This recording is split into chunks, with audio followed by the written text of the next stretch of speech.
A very warm welcome to the penultimate session of these World Para-Athletics Championships in Stade Charité in the south of Paris. It is day 10 of these championships on a glorious day as we bring down the curtain on what has been a fantastic championships. We look ahead to Kobe next year, and we also look ahead to the Paris 2024 Paralympic Games.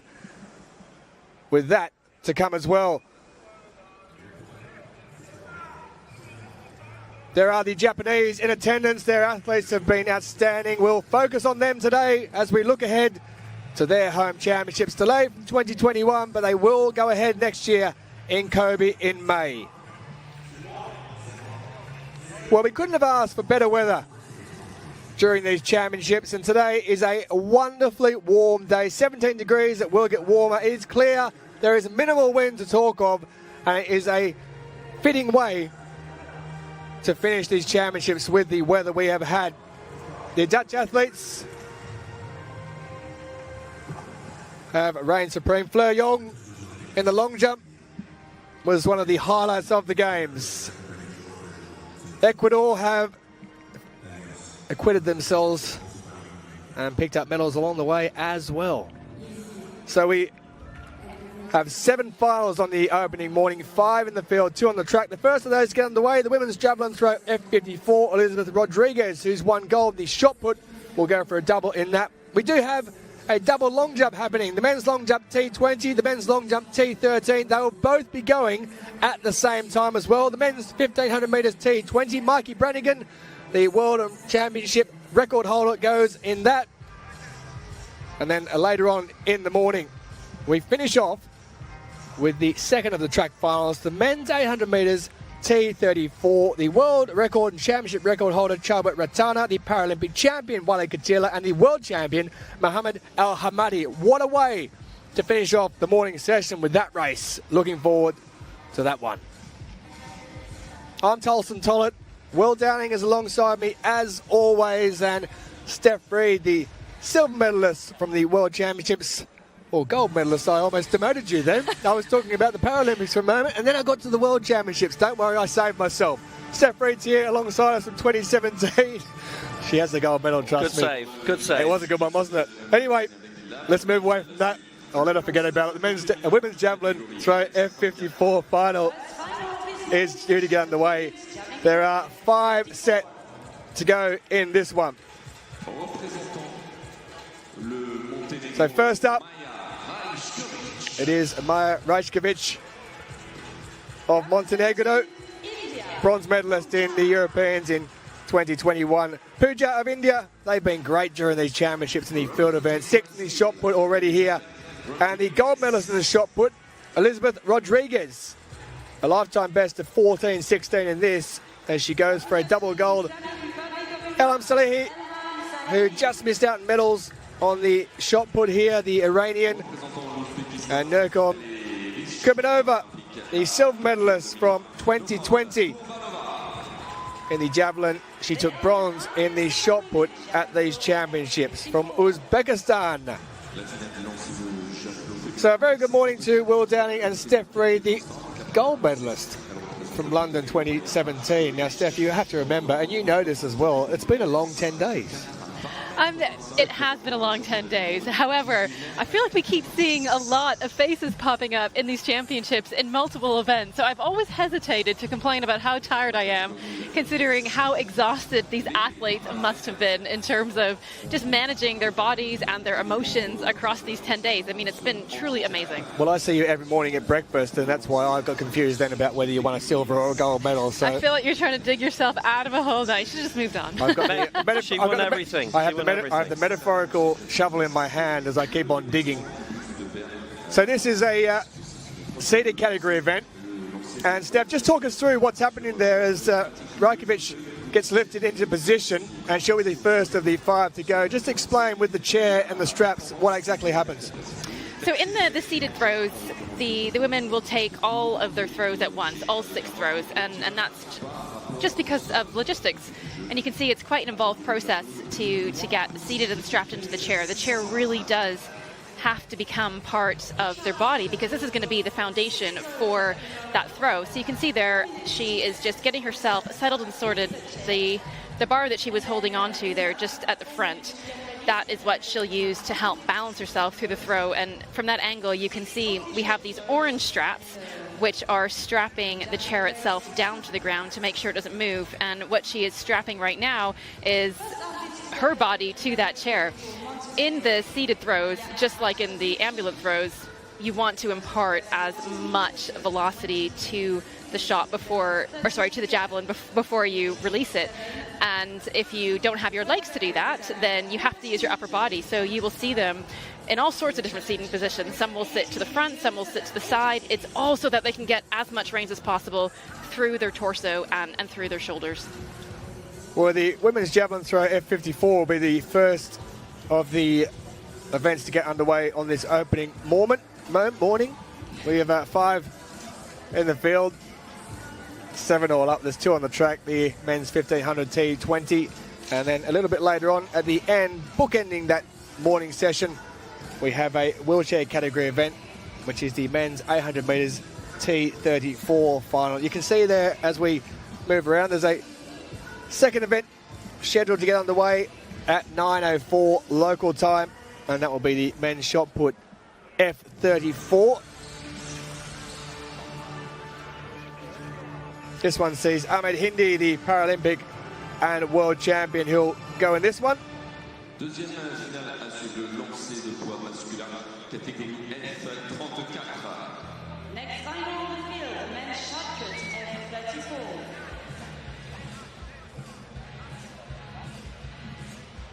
Representing Qatar. So let's go through the field. First up, Abdulrahman Fiki of Qatar, who was bronze in the Paralympic Games in 2020. Tomasz Palinski, silver medalist at his home European Championships in Poland a couple of years ago in Bydgoszcz. Maurizio Valencia, silver in the javelin here already. He won bronze in this event back in 2017 and 15 as well. Saeed Arfouz, the Iranian, who has claimed the gold medal here already in the javelin at these championships. Diego Menezes took bronze in that javelin of Colombia. 10.69, his lifetime best set this year in this event. Mohamed Hendi, 9.36, his lifetime best also set this year by the Iraqi athlete. Turkey's Muhsin Kaidi, bronze medalist in the Europeans in Bydgoszcz in 2021.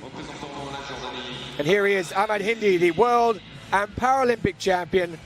Lifetime best of 12.25, which is that world record he set in Tokyo. Alexander Alyasenko of Israel, 9.91, just short of the 10-metre mark for his lifetime best. And Hadi Kaidi of Iran, the second of the Iranians going in this one, 11.55, his lifetime best. Silver medalist in the last Paralympics, he won gold in 2016, Azzedine Nairi of Morocco. And Madajay Nizar of Israel, 9.40, his lifetime best, a season best of 9.04. So 12 to go, including this man, Louis Gavez Baha of Cameroon.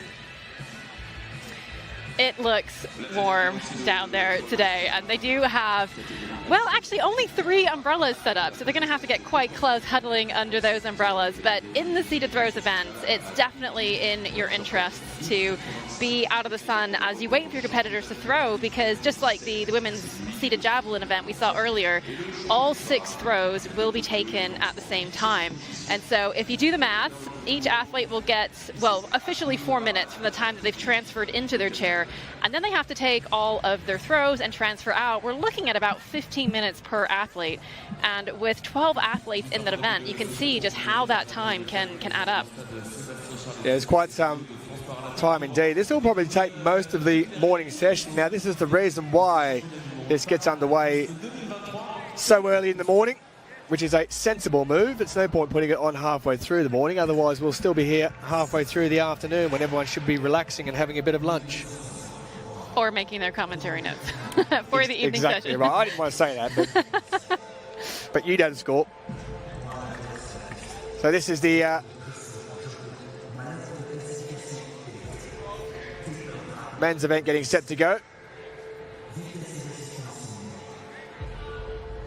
We have two events on the run.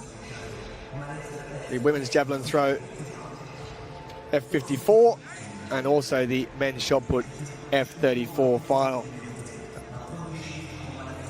Right next to each other. Stage where we're going to have 5 events on simultaneously in the field, which is going to be quite something. Well, yeah, it's a bit different, isn't it? We've got those shot put and javelin events going on there. That's not too bad because you've got one that's got the length of a javelin and one with the shot put there. This morning we will have 2 long jump events simultaneously happening side by side. That should be interesting. I've never seen that before. I've never seen that in operation. So that's going to be really, really fascinating. And apparently, because we were told this last night, they'll be doing alternate jumps. So it's not as if they're going to be 2 attempts at once. Well, this is the opening throw from Maja Rajkovic. This in the women's javelin throw F54. There are 5 athletes going in this. Rajkovic, the bronze medalist from the Europeans in 2021.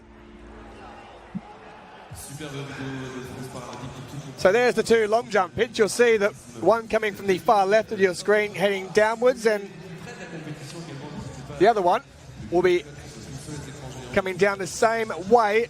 And luckily, we have a very good technical crew who can deal with situations like that with 2 pits going at the same time. I don't think I have ever seen that many bodies around for a long jump competition. I mean, I'm fascinated. It's going to take so much. I mean, and they're big fields too that we're dealing with. We've got 15 in the men's T13, and we've got 14 in the men's 14 in the men's T20. And if you think, one, just avoiding the runway, I mean, the story of every long jumper's life is people wandering across the runway, not looking, and you just can't do that here. But I'm also curious because those pits, the measurements are done using cameras. And we've only ever had 1 pit on the go, so the technical officials will have had to spend some time this morning just making sure that those cameras are set up. Let's just tidy this up. Maja Rajkovic with her first 3, best of 13.37. She is the first to go, so she would be in first place regardless, as long as she gets a mark. That is throw number 4 she's on at the moment. So that throw of 13.37 in first place. Lifetime best is 14.24, 13.87. So she's 50 centimetres shy of her season best mark. So a lot of work to do there. 12.65 with her 4th, and she'll have 2 to go. You did see her taking a break during the middle there, so the athlete will have 3 throws, and then they will have a rest, drink, reassess, make sure they can just adjust their straps if they need to, and then they go again. That one out a little bit further, but it's kept just inside the quadrant there, so she let that one go a little bit out to the right, but there was a great deal of effort that went into that one, and it was just about a mark in the ground, which they've taken. And I can tell you that that is 13.57, her best so far. So she has 1 throw left before the other 4 athletes are set to go. That is the javelin area we're leaving there, and we'll travel around from the 200-metre mark to your left to the 100-metre mark just here. And there are 2 long jumps which are going to be going simultaneously there. Now, you have to make sure that you get into the right lineup when it comes to the introductions as well, because there are so many people there, it could be quite difficult. Try and make sure you're in the right queue, just like at the shops or the bank. It's going to be T13, which is the category of least visual impairment, but that's a maximum of 20% vision. So in everyday life, quite severely visually impaired, and then obviously T12 is more severe and T11 is complete visual impairment. Now, the other long jump event on is the T20, which is the intellectual category, and we also have the T20 1500 meters final on at the same time. So it's impossible to do this double. Obviously, there are not that many athletes, if any, who would do the both, which is presumably why they've scheduled them on at the same time. But yeah, it's going to be very hectic down here. But as I was saying very briefly earlier, it's not as if they're going to have 2 men running down the runway in competition at the same time. It'll be alternately done, maybe every 30 seconds or so. But they have a plan worked out. and they're determined it's going to work.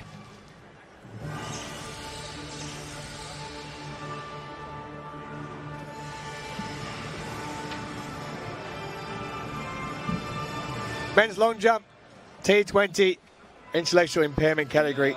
So this, as Will Downing was saying, the first of two going simultaneously next to each other. This should be interesting.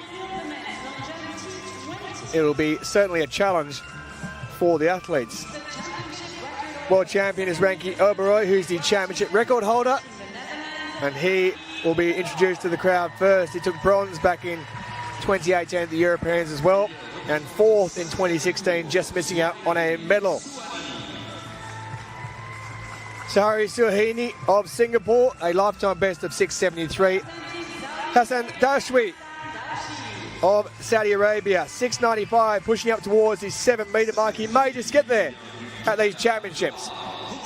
Noah Vucic from Calgary, 23 years of age, at his first major championship. From Hong Kong, China, Kung Yen Chong,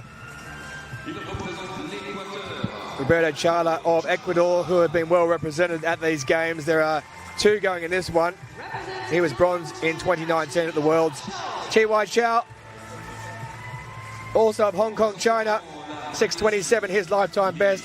Abdul Latif Romley, gold in 2016 and 2020. He is the double Paralympic champion and also the double world champion.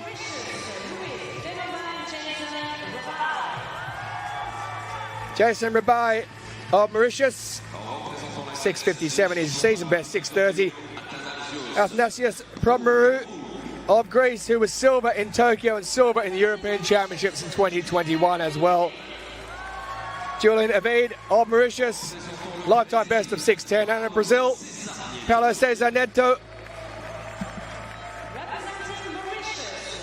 Eddie Captor,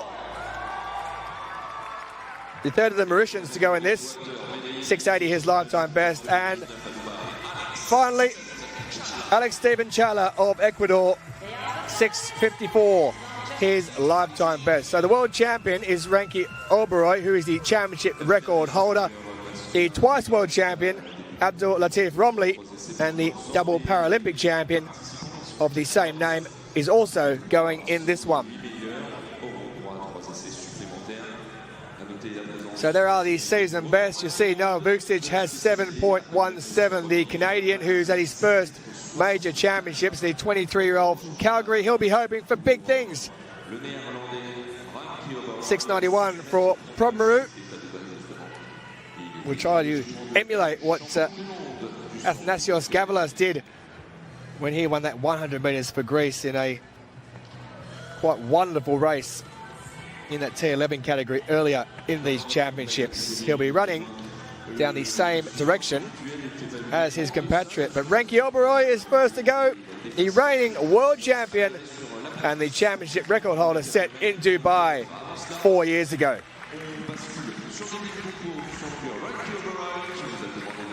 So Ranky will be first in the rankings, regardless of what happens here, as long as he gets something, and he does. That was a great opening jump from Ranky Oberoi. He does come in with the championship record as the reigning champion. And I have to say, I'm doubly impressed by that fantastic opening jump, just from a long jumper's perspective in terms of how much is going on and how chaotic. Just before he did his jump, one of the competitors from on the other runway jumped, and you could actually see the spray of sand almost hit onto their runway. And as long jumpers, visual cues matter, and it will take so much focus in this competition just to stay on task and do what you need to do and not let the distractions get to you. Let me ask you something then. Would it have not been a bit more sensible to put the T13 long jump on this pit here, which is further down with the visually impaired category, and then putting the T20 on the pit, so swapping them around in effect? Would that have made more sense? Is that just to avoid any issues with visually impaired athletes walking across? Do you know what? I did think that as well, and I did half wonder maybe it would have been a better idea to actually having them run in opposite directions as well. But then you have the issue of everybody wants that favorable wind, and nobody wants to be the one with the wind in their face.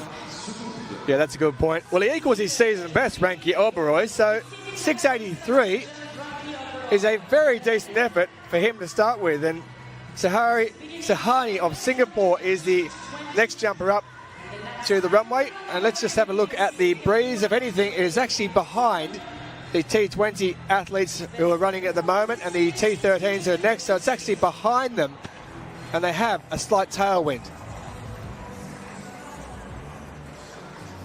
So Sahani underway with his first jump of the competition. Well, that looked all right on the board.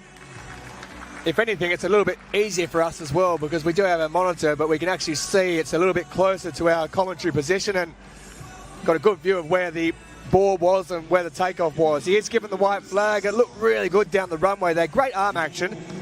Maybe he just lost a little bit as he was about to take off. I have to say, seeing that windsock at the beginning, that is the sort of thing that just makes a long jumper's heart sing, because you know that you have a tailwind behind you and it's going to help you to go that little bit extra. And you're exactly right. As you come into the board, you really want to make use of both that speed and any sort of tailwind that you have, and any motions that detract from that velocity, unfortunately, will look at that 1.8 meters per second. Any motion that detracts from that velocity will slow you down and lose distance. Yeah, season best 6:36, and what Steph was referring to then of the plus 1.8, if it goes over 2.0 and it was a championship or a world record, it wouldn't count as a championship or world record because of the wind behind them. If it's into your face, it doesn't matter what it is. But if it's behind you and it is more than plus 2.0, then that is the legal limit. And if it goes over that, it wouldn't count as a championship or world record. Hassan Dashwi of Saudi Arabia is third to go in the men's long jump T20 category. Now there are 14 athletes going in this. After the opening 3 rounds, we'll lose 6 of them. Well, that looks pretty good.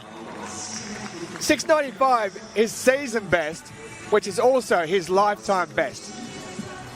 In this event so far this season, we've only seen one of the competitors go over 7 meters, but there certainly is the potential for this competition to see several of them go. And 7 meters really is kind of one of those big barrier marks. Well, Doshi is waiting for his time, and he had a plus 1.8 behind him as well. But look at that distance he's lost there, Steph. He hasn't even got to the board. He hasn't got to the board, and you can add 20 centimeters on to whatever comes up. But the first round, the first thing you want to do is establish your runway, and that is a good opening jump and a good way to do that. Well, he has established that at least 655. He's into second position. Ranky Oberoi then leads on 683. Dolshi, who we just saw, 655. Sahani of Singapore in 636. And this the 4th of the jumpers set to go. This is Noah Vucic of Canada, the 23-year-old, his first major championship. And he has jumped over 7 meters this year. 7.17, as Steph Reed said. He's the only one to do it. And that looks pretty good. Off the board, white flag, and he's very happy with that. Wow, he flew off that board. I mean, he flew out of the pit, and even just jumping in place, you could see just the spring he has in his legs. That's a beautiful, beautiful runway where you can just see everything, all of those force vectors are going in the straight direction, and just there, the flight, the way that his hands and his legs reach through and they windmill and his heels kick out. I'm just going to stop talking for a moment. Well, 7:39 is the championship record of Ranky Oberoi. That's over 7 meters. His lifetime best, 7.17. That is a good jump for his first up jump.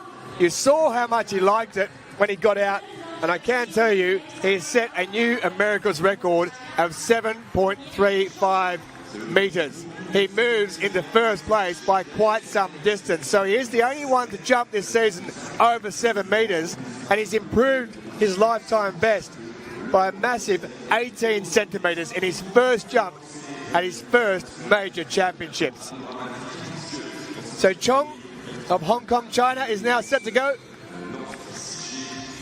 And who wants to be following on from Vucic?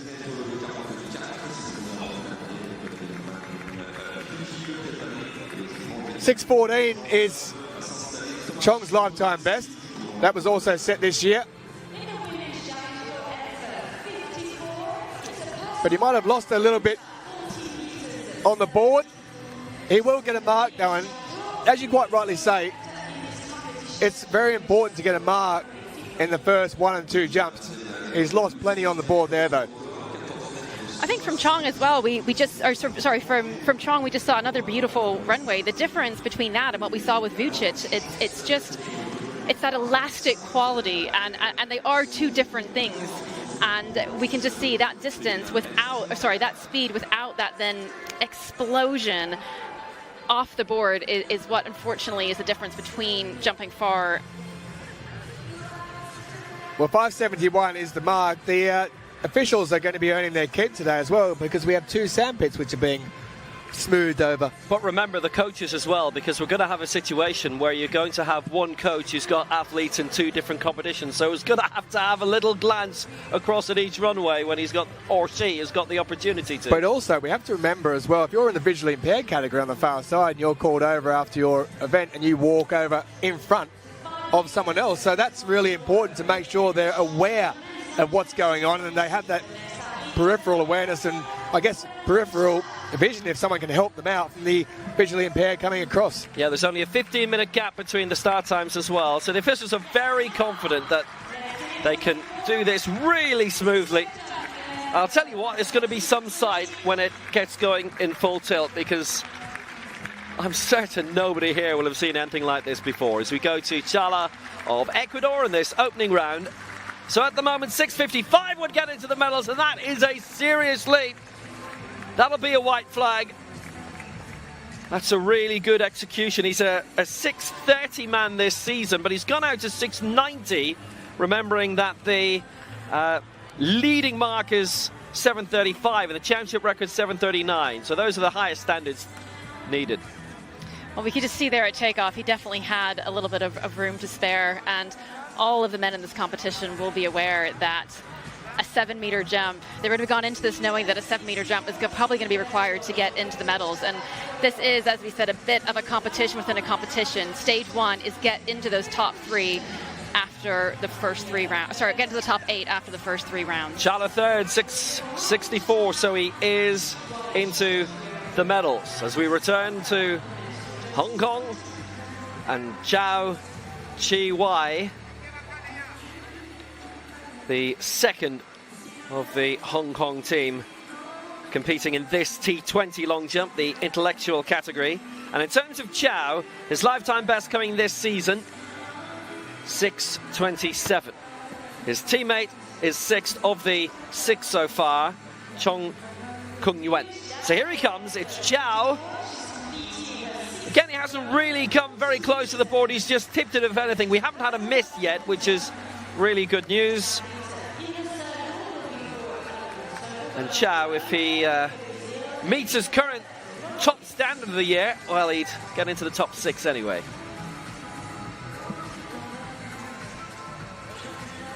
But we have, coming very shortly, one of the top favourites for this. Well, Zhao is short of 6, I'm afraid. It's 5:87. And he misses out on this occasion. I wonder if those cameras are damaged when they have the sand spray at them like that. Because I think they're going to be seeing a lot of that in this session. Well, you're the one who said that sand gets everywhere, so I suspect that sand does get into the cameras, and it's a rather important job to clean them afterwards. That's what I absolutely loved being a long jumper, but the one thing that I do not miss is having sand everywhere in my house. I mean, we're talking in your trunk, in your car, in your carpet. It just somehow gets everywhere. Well, look, when you said trunk, I'm just glad you kept that singular. But here is one of the prime favourites, probably the prime favourite, because he's won the last 2 Paralympic golds, world champion in London and Doha, silver in Dubai. He's won the last 2 Asian Para Games, 4 Asian Para Games in a row, Southeast Asian Para Games, and it is Abdul Latif Romli of Malaysia. So Romli on the runway, and he gets plenty of distance and he gets plenty of power as well. What's the jump like? Well, that's all right. He's cleared off the board with no problem. If anything, he might have lost a bit of mark off the board. The Malaysian supporters watching on, they're hopeful that their two-time Paralympic champion, two-time world champion, can take himself back up into the gold medal position after silver in 2019. You saw there he did lose a bit on the takeoff. So Vucic's mark out in front is 7:35 with that new lifetime best at America's record. Just have a look at the board here though. Bromley has one of the longest runways we have seen from men in this competition, and you can see why. It is because his speed is definitely his greatest weapon, but having a longer runway means that you open yourself up to a little bit more inconsistency on the board, and we did see he lost a little bit of distance there. Well, it is a season best of 7.19. It's the first time this season that he has gone over 7 metres. 690 was his best before that. 719 it is, but he's still 16 centimetres shy of Vucic, who's in first place. Rabbi is next up, the Mauritian, with a lifetime best of 6:57. So here they are in the background. You can see for the next long jump competition, which is going to get underway very shortly, the men's long jump T13 category, visual impairment. As Rabbi off he takes. Well, he lost a bit there with that leg that came down. Doesn't matter, it's a red flag anyway off the takeoff board, so that made no difference in the end. Not much though, is there? No, it's not much, but even if it's 1 centimeter over, it still doesn't count. And that's exactly why they have that plasticine there, because the judges have to make sometimes some tough calls, and it's much easier if you have a very visual grounding for that decision. Well, we'll go from Noah Vucic, who leads in the T20 long jump final, across to the T13, which is being introduced next door, and Will Downing will take you through it. Yes, this is the T13 men's long jump final. We're going to have 2 presentations back to back because the first track final is on the way also.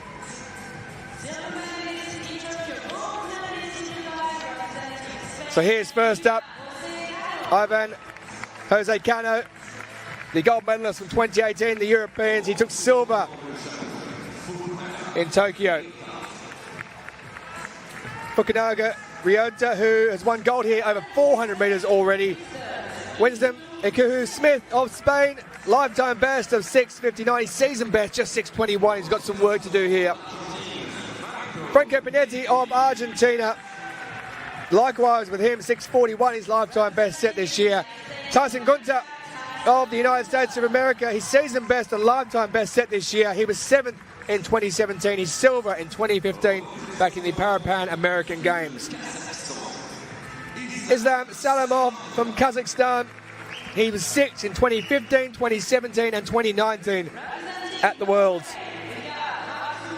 Vegard Dragsson Sverd, who was 9th back in 2017 in London, the 24-year-old. Chia Hong Huang of Chinese Taipei, 5:93, his lifetime best. And with a brilliant mullet, Zach Skinner of Great Britain, who took gold in the European Championships in 2021. He was 4th back in 2020, just missing out on a medal, the British athlete. Paulo Andrade of Brazil, 7:14, his lifetime best. And Isaac Jean-Paul, who was bronze in Tokyo 2020. He was silver in Dubai and bronze back in London, looking to raise himself up into first. Nung Pin Wu, 6 metres, his lifetime best set this year. Uzbekistan's Doniyoryan Akhmedov, 6:39, his lifetime best. And the reigning Paralympic champion, Orkun Aslanov of Azerbaijan, only 6:19 so far this year, his lifetime best 7:36. Joan Serrera Molina of Spain, 6:03. 15 will go in this men's long jump T13, least of the visual impairment categories, and it will go on the same area as the T20 long jump, which is heading in on the left of your screen there, and the bottom pit on the far side, you'll see the T13, which will go from there. But we're going to head across towards the track, away to our right, and we're going to get the first of the track events underway for the morning. It is a 1,500 metres T20 final. So 15 introductions there and 15 introductions here. It's the men's 1,500 metres T20 final. That is the intellectual category.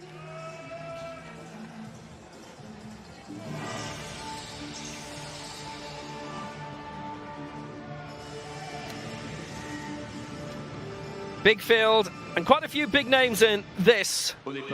Some major champions attached, including the man whose name was there. First final on the track, the men's 1500 meters T20. And with 15 in this, as we saw yesterday in the equivalent race, which I think was the T13s, it can get quite packed. So 6 in the Europeans last time out in Bydgoszcz. On the inside, Gail Geoffroy of France. Next up, championship debutant, one of 3 from Scotland. Stephen Doiger's the coach of all of them. This is Ben Sandilands. Next up for Italy, bronze in the Paralympic Games in Tokyo and the Europeans in Bydgoszcz 2 years ago. It's Ndiaga Dieng.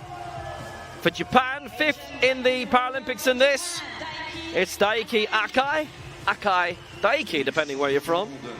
So next up, the World Championship silver medalist last time out, and the former 400 and 800 European champion, Sandro Correia Baeza of Portugal. So outside him, 9th in the Paralympic Games in Rio, 7 years ago, Mohamed Hersi of Denmark. And next for Japan, 8th in the Tokyo final of this, in the Paralympics, it's Yuki Iwata.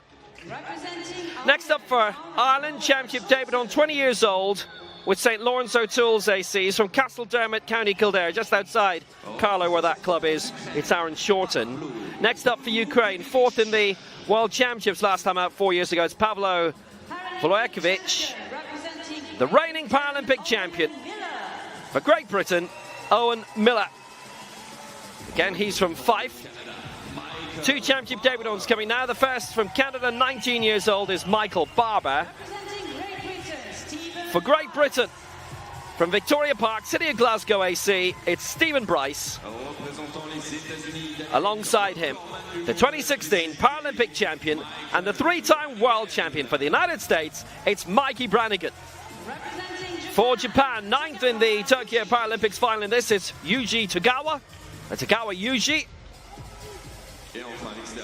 And on the outside for Australia, a championship debut, the 22-year-old Knox Athletics AC in Victoria, it is Daniel Milone. It's a massive field, 15 in it, quite a few championship debutants. Dieng with those European and Paralympic medals, Miller the Paralympic champion, Brannigan the previous Paralympic champion. This will be really interesting. The T20 1500 meters final.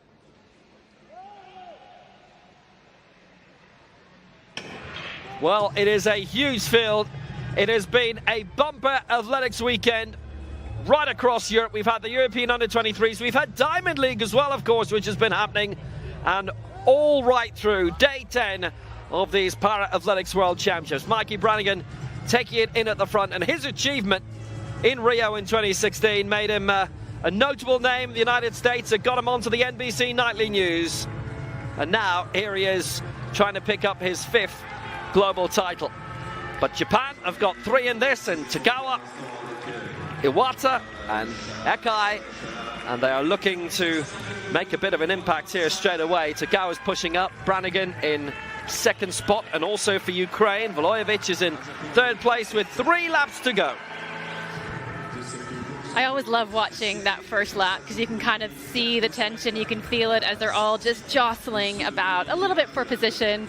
Everyone has their eyes just darting around, watching out for anybody who's going to make a move. You have to be so alert and so aware. And as we said, this is an intellectual impairment class, which means that conceptual, social, and practical skills are affected. And in this race in particular, we know that for 1,500 meters, it's not necessarily won by the fittest or the fastest athlete, but it's won by the athlete who forces the race to suit their style. So in this case, they are going at a decent clip. It's not overly fast, and at the moment this is definitely playing into the hands of those athletes who have a great finishing sprint. Yeah, it's Volojevic who's taking it through. Brannigan's so reliable. Gold in the 15 in Doha in 2015. He retained it in London, won the 800 as well. He's well positioned at the moment, right behind Pavlo Volojevic, who's finished 4th in the last World Championships and in the Europeans as well in Bydgoszcz. He's in the inside. Brannigan just behind him. Looks to be a nice move from Miller on the outside. His British, actually Scottish teammate Ben Sandlin's on the inside. All three with the same coach, Stephen Doig, and they're all Scottish athletes as well. And there's Aaron Shorten for Ireland, who's tucked in on the inside towards the rear. And Yuki Iwata of Japan at the back too, with around 600 meters to go in this 1500 final. Now, I've just been tracking Owen Miller because right from the start, he's been more than happy to run wide, sit on the outside, sometimes 3 wide. And it does look like he's just getting ready, just positioning himself ahead for the end of the race. And I was wondering, as I look down the starting list, we've got 3 athletes from Japan, and we have 3 athletes from the UK, 3 athletes from Scotland who are very familiar. And I was wondering if perhaps we might see them work together in order to control this race. Here comes the bell, and it's Brannigan who's leading them out, and Owen Miller in second place. So it's the last 2 Paralympic champions who are jousting here. Brannigan with a very good advantage. Miller right where he wants to be as well. Dieng had moved up for Italy too into the top 4. There's been a little bit of a shove there, tighten up. I think it was Sandilins who was boxed in 4th place, and now Dieng has moved up in his 2nd position. It is Brannigan who leads the United States, Dieng for Italy, and then it's Great Britain 3 and 4. Not anymore, because the Portuguese Correa Bassa, the twice European champion, is now in the top 3, and Miller's now begun to make a big move. Sandilands, actually. I think Sandilands has moved up in his 2nd place. Brannigan leads, and look at this move. It's Sandilands in the closing straight for Great Britain in this world final, and now Brannigan's going to have to fight. Sandilands has gone at the right time. The 20-year-old on his championship debut to become the world champion. Brannigan in 2nd place, and in 3rd was Sandro Correa Bassa. And the championship record has gone to 3:52.45. And he's still a teenager, actually. Sandilands, his 20th birthday is next month. What a finish. Brannigan looking for his 4th world title, just edged out. Correa Bassa showed some real good finishing as well. But the best finisher of all, Ben Sandilands, world champion. I ran into Gareth from the British media team, and he was so excited and so looking forward to this race. And he said to me, Sandilands will either win it or he'll be way back. It'll go to the extremes. And my goodness, watching him just sit patiently in that pack. I don't think his name even came up because he was just kind of hanging out in the middle, just biding his time. But my goodness, when that final 200 meter came, he went and he didn't look back. Yeah, the first time that really he came to notice. He was in the pack all the way through and he was floating around well, but it was about half a lap to go, or a lap and a half to go in the far straight, and there was a little bit of boxing in. I think he'll be okay. There was a slight shove, but look, that happens in 1500 running and you don't get disqualified for that. Has to be something quite severe, and especially in a field with 15, so I wouldn't worry about that, frankly. Well, really boxed in all the way through. So Brannigan's leading it, and look at the man who was in 5th, moving up 4th, 3rd, 2nd, and he's not content with that. He would keep on going, Ben Sandilands. This is an astonishing finish. So Brannigan at this stage was out on his own, heading into the back straight. This slightly earlier, when Sandilands was a little bit further back, but then here comes the big move. Sandilands going for glory. Ben Sandilands must have just been biding his time and waiting for this. And we know that he had closing speed. He runs a 50.25 400 meters. And as I said, this 1500 meters, it is all about forcing the race to either go in your favor or capitalize on what the people in front of you are doing. If you know that this pace is easy for you to do, you're just waiting for that final lap, waiting for that moment where you can let it all out and sprint. It's brilliant for Great Britain. It's better for Ben Sandilands. Well, Sammy Kinghorn picking up 4 medals here, 1 gold, 3 silver, and Sandilands doing it again for Scotland and for Britain. What an astonishing finish. A championship record. Ben Sandilands, 3:52.42. Michael Brannigan, the silver for the United States, and Sandro Correa Bassa, the bronze for Portugal. And look at all those lifetime bests as well. Dieng and Chefroy as well. Oh, astonishing race. And further down, Barbara in 9th, Iwata, Hersey in 12th, Bryce Shorten in 14th place, and actually in 15th, that was a continental record as well.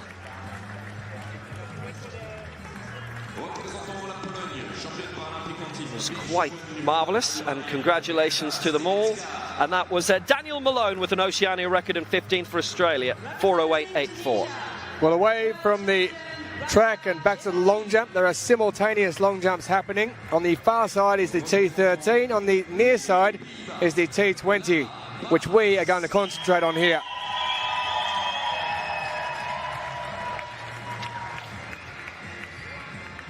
So Chong, with his opening jump of 5.71 in 11th position.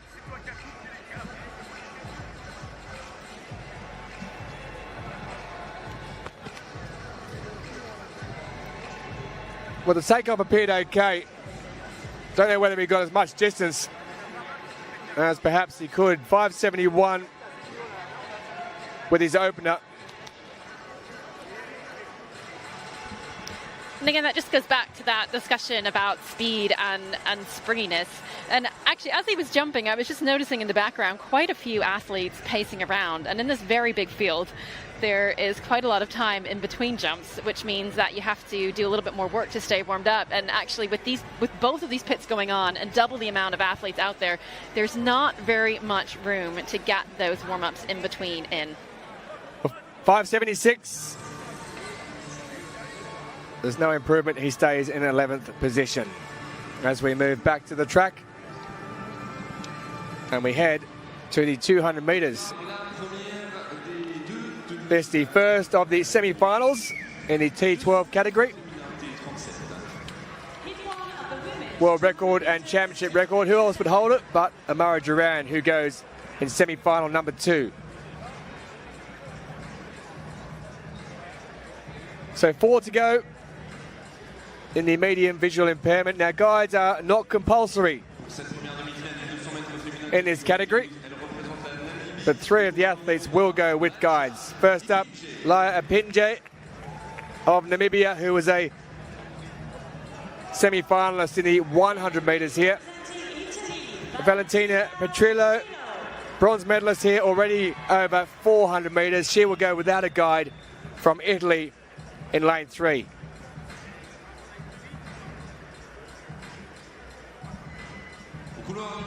Katrin Muller-Rodgaard and her guide Noel Philippe Fina. She was disqualified in the 100 metre semi-final, 4th in this event in 2016 in Rio and 2017 in London. Melanie Burgess-Gomez from the AD Marathon Club in Madrid, coached by Miguel Garcia, will go in lane 7. So the first will go through automatically, and then after the next semi-final, we will find the 2 fastest over both of them, who will go through to the final. Of course, you can only have 4 in one particular event in this, due to 2 lanes being needed for each athlete. So guides are not compulsory at this level. Petrillo will go without a guide. The remaining 3, Pinjay, Muller-Rodgaard and Burgess-Gomez, will go with the guide.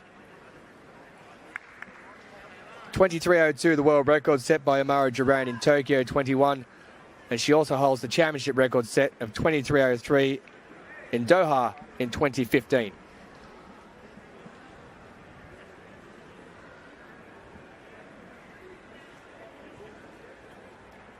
Opening semi-final, women's 200 metres T12 is underway, and getting away fastest of all, it looked like lane 5, Katrin Muller-Rodgaard, but Petrillo is roaring around the inside in lane 3. Pinjay with a lifetime best on the inside, and her heat is way out of it. Here comes Muller-Rodgaard, and it is Katrin Muller-Rodgaard, who looks very strong with around 20 or 30 metres to go. It is Muller-Rodgaard who takes it, Petrillo in second, and Burgess-Gomez in 3rd place. So it is the German Muller-Rodgaard. 25.55 is the time. Her season best is 25.31, lifetime best 24.29. Didn't trouble the scorers on that one, but she certainly looked very strong. Burgess-Gomez doing quite well, also in 3rd place, but it's Petrillo in 2nd, who will have to hang on and see if she goes through as one of the next 2 fastest to advance to the final. But a strong start out in lane 5 by Katrin Müller-Rothgart, and after that she continued on over the last 100. It was a great start from Müller-Rothgart, which is nice to see, especially, as you said, after that 100-meter disqualification. She's definitely come out with a point to prove. Now, in this 200 meters, it is guided, and one of the most important jobs of the guide is to make sure coming around that corner, they don't touch that inside line. We saw a few disqualifications the other day for that. And just at the end here, we're going to watch her guide as he just makes sure that Müller-Rothgart goes across that finishing line first. If the guide goes first, then it is a disqualification, and what we saw there is an example of a very wise and very well-trained guide. They've been doing that for years. I always think that's probably the most dangerous part of this race, when they release them at the end, but no issues there, and great to see her recover from the 100-meter disappointment. So Katrin Müller-Rothgart takes the victory in the opening semi-final. She automatically qualifies in a time of 25:54. Petrillo will have to hold on and see what happens as far as the qualifiers goes. Burgess Gomez in third. As we go back to the long jump T20, this is Romley, the reigning champion. He's the world record holder. He's looking for something massive here. He's in second place at this stage. We've had an America's record for Noah Vucic of 7:35, which is really close to Ranky Oberoy's championship record. Romley with the world record set at the last Asian Games in Jakarta of 7:64 5 years ago. They've had to wait a while for the next one. That'll be coming up in Hangzhou in a few months' time. I think Wojciech really surprised this field with that massive jump he started out with. And when you do that, you automatically put the rest of the field under pressure. And I love watching to see how champions respond. And this champion has responded in the best possible fashion. Ranky Oberoy's championship record is gone, 7:40. Romley, the back-to-back Paralympic champion, leads championship record. What an effort. Well, you can see in the background there's a bit of an incident that's happened. I'm not sure exactly what's happened, but there's I wouldn't call it a row, but there's a bit of a heated conversation going on over in the T13 long jump. It has been a magnificent week for Mauritius. Their first ever championship medals in this sport. And now maybe Louis Rabai can pick up another one. He's met the board well. He's gone out to around 6 meters. That was a good jump. You could just see on the landing there, he just caught one of his limbs behind him. Excellent on the runway. Just a little bit of hesitation before the board, but it was that leg that you just saw touch down, the one closest to us. Oh, and that is about 20 centimeters. Now, it is hard when you're in the air trying to judge it, but if there's any way that you can just lift that foot up, because as we can see, these centimeters, that 25 centimeters is not something that you are going to want to miss out in this competition. Rabai 5.98, and he goes into 11th spot. 2 medals for Naomi Alphonse in the 100, the 400. Ivani Philippe, 400 T20 bronze. That was magnificent, and currently in 7th place for Mauritius, Louis, Donovan, Jason, Rabai. And we're about to be divided from the long jump for the time being, because this is the women's 200 meters T12. It is the second semi-final. Nobody's been able to divide Amara Durand from the gold medals so far. More gold medals than good reasons. She's already won gold in the 1 and the 4. Gara Fuentes, first time she's reached the semi-finals this week. Keats in the 1 and the 4. This is the furthest she's gone. The 19-year-old with a guide, Jaime Del Rio Ruiz. Amara Durand's CV writes itself. She holds all the titles, multiple titles, and she's going yet again for a championship hat-trick. And she's 2/3 of the way there.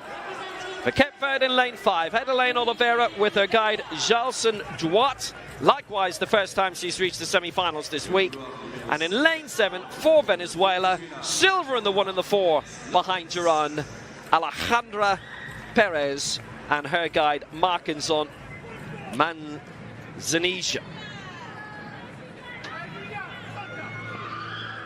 So Amara Duran, the fastest of this field, pre-race and more than likely post-race.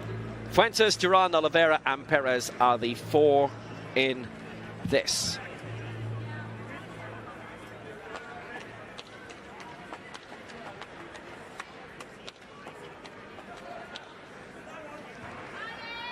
It's just always a joy watching Amara Duran out on the track because you know you're going to see an exhibition. T13 for a long time, now T12, so the eyesight has become a bit more impaired, but the performances are still immaculate.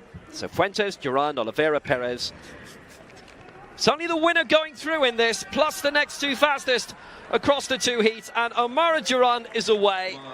She is well clear, well in control, alongside her guide, Yuniel Kindelan. They are the most immaculate team. It is about teamwork, it's about trust, it's about ability, it's about speed, and Amara Duran has them all. 23:59 is a season's best. She's just getting better and better, hitting her peak in the 200 meters, having won the 100 and the 400. There aren't very many stories you'd be tempted to write in advance. Sport is sport after all, but Amara Duran is just perfection to watch. I mean, you're right, and she really has just been perfect across this week. That was her 8th race. She's already won the 100. She's already run the 400. She's now into the finals of the 200. And what I've admired most is the way that she set season's bests in every single heat on the way, which is just a sign of an athlete that knows not only how to perform but to peak. And actually, as I was watching her, I just thought, I wonder at what point as an athlete do you start finding this. Does it ever get boring not having someone to really challenge you and to push you? As an athlete, I never really had that luxury. Every single race, every single long jump competition was a fight. And I would love to just catch her in the mix zone and ask her, what is it that keeps you searching for more and just keep coming back? We must radio down and get them to ask her that question. Well, it's like so many, like Marcel Hoog and Hannah Cockcroft. They keep coming back. They dominate year after year. But that feeling of winning never gets old. And to be honest, neither does Amara Duran. That was a really nice win.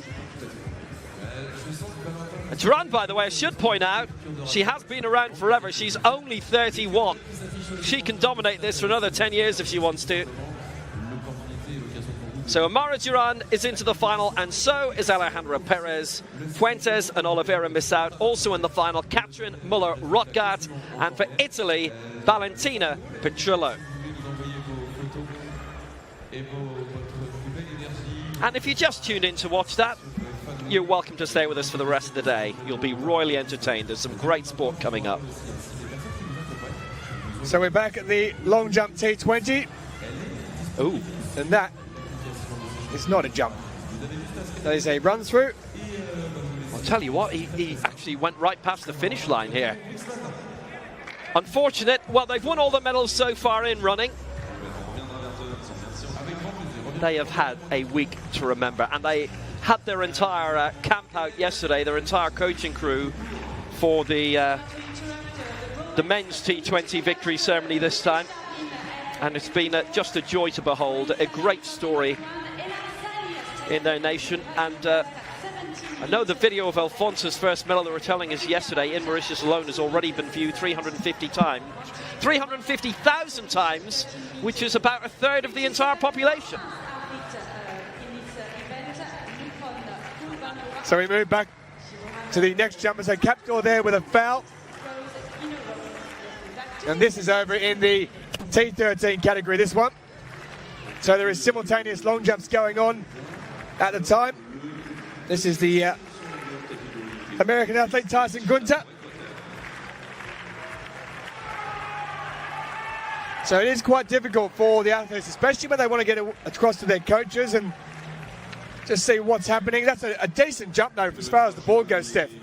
Well, this is the men's T13 category, which is a visual impairment category. And if you've been joining us throughout the week, you'll have seen that for the T11s and for the T12s, what they have is an elongated board, and it's made up of chalk and powder, and they mark you from your foot. But for the T13s, they do still have to jump from that board.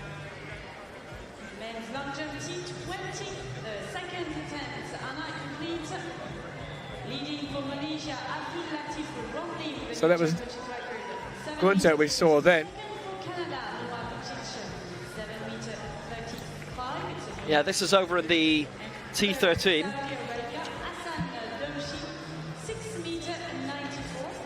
Now, he does not look comfortable right now. As he came out of that pit, there was a little bit of a hobble, and you can see a little bit of tape on his calf, and that puts him in quite a difficult position because we are still early in the rounds. Now, Salmov might have known that he came out and he wasn't quite feeling right, and you have this difficult position as an athlete to decide if it's still worth it to jump when you're not 100% out of world back champs. to the next bit. It's Frankie Oberoi, who's gone with his third jump. Now, Oberoi is the championship record holder and the world champion. His first jump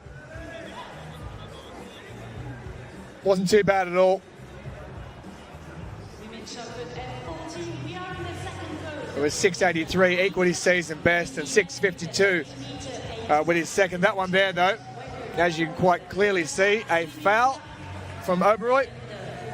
So no mark for that one, and he remains in fourth position after his third attempt. We will cut the field down to 8.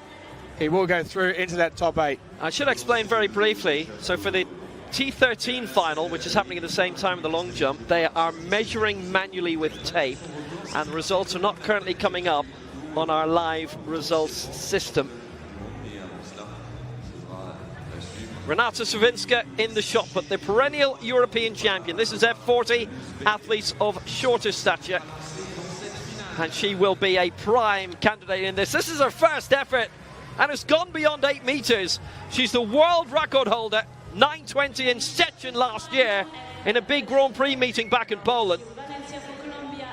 Well, the lead being held by Mariam Alzuyudi, who's regularly in the medals herself, not just in this sport, but in powerlifting as well. And her sister Musa Alzuyudi, likewise, is concentrating on the powerlifting. Her sister is now, and Miriam mainly on this. But Sawinska is the one they all have to beat. Championship record, 8.89. Mariam Alzuyudi in second place. We're in round 1 right now. Noorhain El Bahaj is in third spot for Tunisia. Onya for Nigeria, big candidate in fourth. And Mary Fitzgerald for Ireland is in fifth place, ahead of Lara Bars of the Netherlands.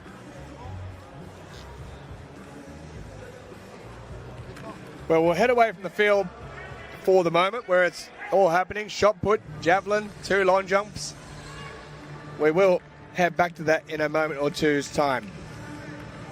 The Paralympic and world champion Wenji Yan, who holds the world record and championship record, goes in this one.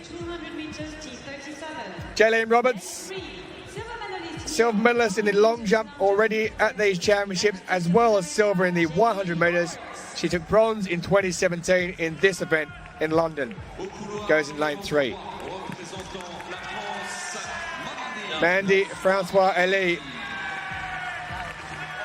5th in the 100 and long jump at these championships. Big cheer for her. Here is China's Wen Jiyan, the Paralympic and world champion. She holds both the world and championship record. She's taken bronze in the 100 here already at these championships, and gold in the long jump, going for a 3rd medal. Chimpan of Thailand, 21 years of age, first major championships.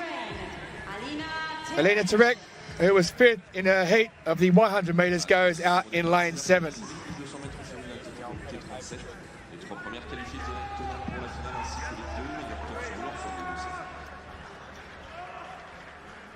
So 5 to go. Jaylene Roberts, a couple of medals for her already, both silvers in the long jump and the 100. She'll be hoping she can upgrade herself to a gold when it comes to the final of this The first 3 will go through automatically. There are 5 going in this. There are 6 going in the second heat. They're away in this one, and it is getting away exceptionally well. Wen of China, who is the reigning world and Paralympic champion. Jaylene Roberts on the inside in lane 3 has set out nicely as well. It is the first 3 who will automatically go through, so there is no major need for a rush of speed, but Jaylene Roberts is trying to make a statement. She's out in lane 3. She's going to take it from Wen, who's eased up 27.13. Well, she is just outside Wen's championship record. Now, that is unofficial, what the time is, but she's at the present time 0.02 of a second, as you can see in the bottom right, just outside that championship record of Wen, who came in second position. Now, nice run there from Jaylene Roberts. Well, it has been rounded down to 27.11. So she's equalled the championship record of Wen that she set in Dubai 4 years ago. Wen herself, who is the equal championship record holder, goes through in second, and a season best for Mandy Françoise Elie of France, who qualifies in third place. Well, that looked like a statement from Roberts that she is not done fighting for that gold medal yet. 2 silvers, really, really strong run. Now, the T37 category is a coordination and impairment class where one side of your body is affected. So in terms of running, which is all about rhythm and flow and power, just imagine that you're constantly having to make adjustments each time because the forces going through your body don't match side to side. So it's just to give you a little bit of an insight and an idea on the different considerations that they have to make when the athletes are training. But all the way through that 100-meter back straight, she looked very, very smooth, and that is a great sign ahead of tonight's final. Well, it promises to be a decent second heat as well. Natalia Kobza, Karen Palameke, Cheryl James, they are all going in that one as well. But in this one, the equal championship record of Jaylene Roberts. Wen Yan, she also holds that championship record now, 27.67. She held it from before in Dubai. And Françoise Elie through an equal season best time of 28.43. Tarek of Ukraine will have to wait. Season best for her, 30.49 seconds. So now let's return to the women's shot put, where the standard at F40 has been set by Renata Słowinska of Poland in the first round. And we're just coming towards the end of the second round here. She's the world record holder, 9 meters 20. That is a serious effort again. That is well beyond 8 meters. And maybe it's beyond 9. She's gone beyond the furthest physical measurement. She's gone beyond the longest line. And she might have done something really, really special here. You could just see, well, we're focusing on her feet there, the speed that she generates and then the difficulty of having to control that on your leg as you finish. And she's broken her own world record by a centimetre, 9:21. And she's well primed for gold for Poland here after only 2 throws. Jabali second, Mariam Al-Sayoudi in third.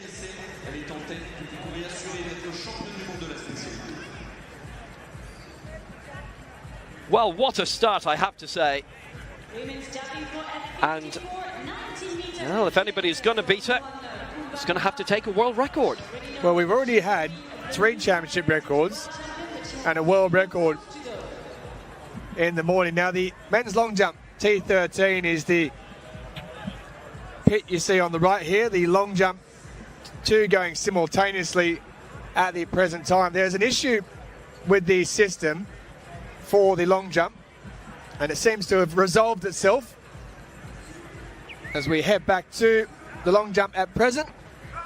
And this is the T13. And this is for Azerbaijan, Orkan.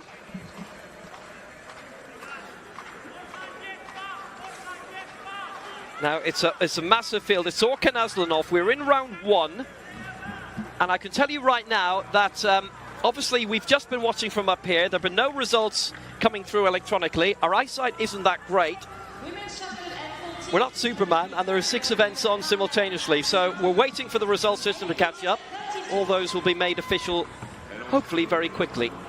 Now in the foreground here you can see that's the T20 long jump which is happening there. So the simultaneous long jumps, yeah.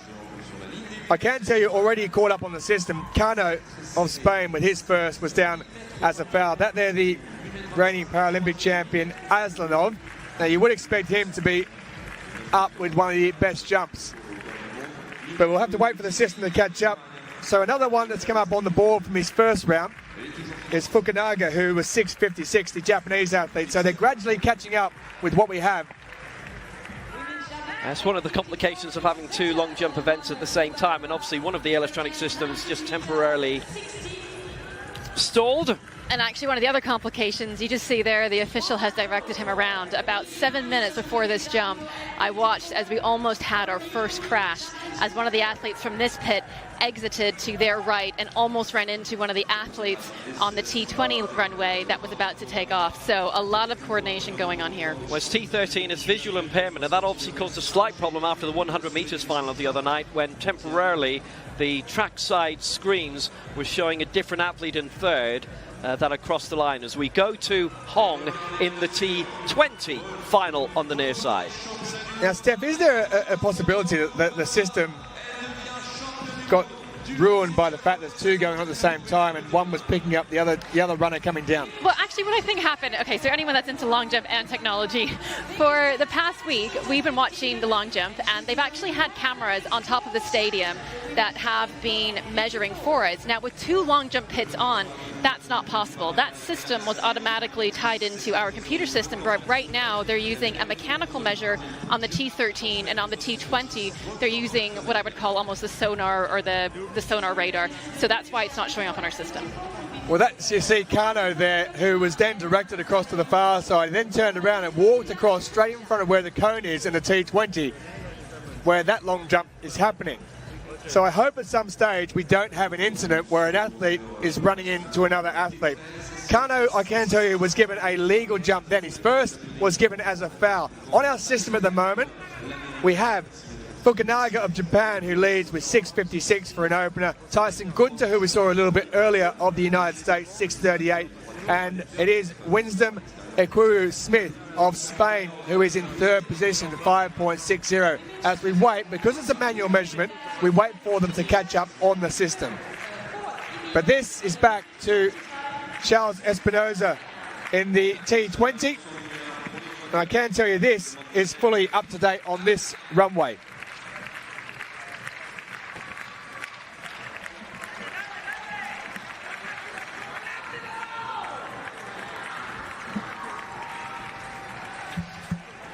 So the men's long jump T20, Roberto Schala of Ecuador.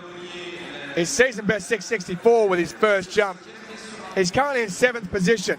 Our leader in that championship record we saw before, Abdul Latif Romli, who's the two-time Paralympic and two-time world champion. Just watching this event, I do wonder if the men T13 have any awareness of what they've jumped or what their competitors jumped, because that is actually quite tough too. Yeah, that makes it quite difficult, doesn't it? Because they need to know where they are as far as in the field. They're only just catching up on the system. We'll come back to that, and hopefully it's fixed. But let's go back to the women's 200 metres T37.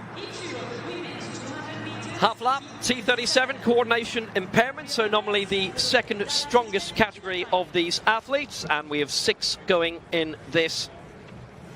Quite a lot of them have won medals already this week, including the 400 metres silver medalist from Ukraine.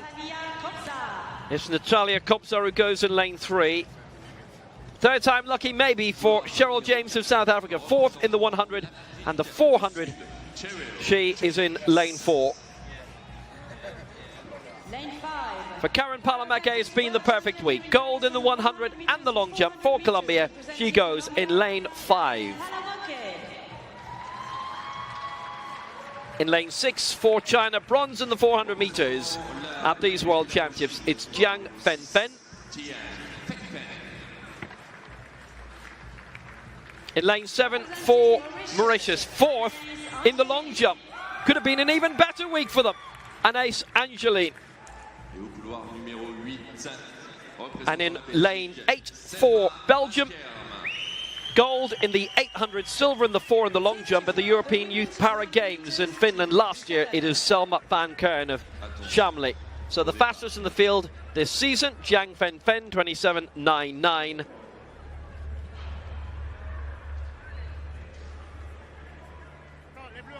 T37 being coordination impairment means they're given a little bit of extra time to settle in the blocks. So 3 of the field have already won medals this week. James, bronze in the 400 in the Paralympic Games and the last World Championships. She's based in Makata now. And not just an athlete, but a farmer as well. Long days in both jobs. Kopsar in 3, James 4, Palameke 5, Jiang 6, Angeline 7, Van Kerm 8.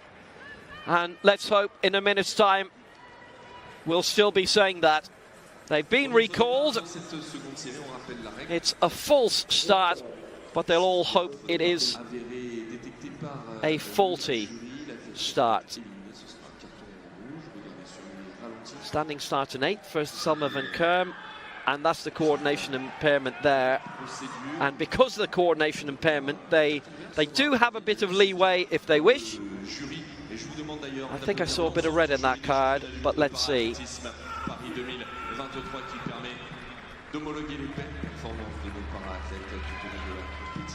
I think they're all right. So it is a faulty start, and that is the leeway the coordination impairment athletes are rightly given. So we are as we are. The reigning, actually now the outgoing World and Paralympic 400 champion. Kopsar in 3, James in 4, Palameke 5, the double champion this week, Jiang 6, Angeline 7, Van Kerm 8. And now they are away. Van Kerm off to a slow start, but you'll get that in this category. It's a really brilliant start of the middle, I have to say, from Jiang Fen Fen. And she's bringing Karen Palameke with her, who has had a week to remember. And Kopsar emerging now too. It's the top 3 to go through. It's Kopsar leading for Ukraine, the 400 silver medalist here. And now Palameke is once more showing her class. She's going to win this, Palameke, as well. Could she do the treble? May well. Kopsar had moved up well in second place, and James was just looking to edge out Jiang on the line. Might just have done that. But it is no doubt Karen Palameke is there. What a fabulous win by her. And Kopsar, who dominated a good bit of the race, but Palameke was dominating at the end. Her season's best, 27.38. She had her excellent Pan Am triumphs previously. But Karen Palameke in what is her global championship debut. She's been a 400 hurdler, remember. She's been in that circuit up to a year ago, which is some going for an athlete in the T37. But then she is some athlete. She is definitely an amazing athlete to watch. Now, in this category, the T37, you have the option whether or not you're going to use blocks. You saw there Palameke chose not to use it. We saw Van Kerm, who moved a little bit before her blocks at the start, choose to use just one of the blocks. But again, this is about setting yourself up in whatever position it takes to get up to your top acceleration. Now, Palameke has been absolutely brilliant. She's already taken gold in the 100 and gold in the 400. And we're now at that middle distance, so there's every reason to believe she's going to be amazing at this one as well. She's having a stunning week in what is her big time championship debut. Karen Palameke. And just because you are the favorite, it's always important to emphasize it doesn't necessarily make it easy. You still have to be the one to come out and deliver on the day. Looking after number 1, Karen Palameke. She qualifies for the final. So do Kopsar, James and Jiang. And from the previous heat, Alina Terek of Ukraine as well.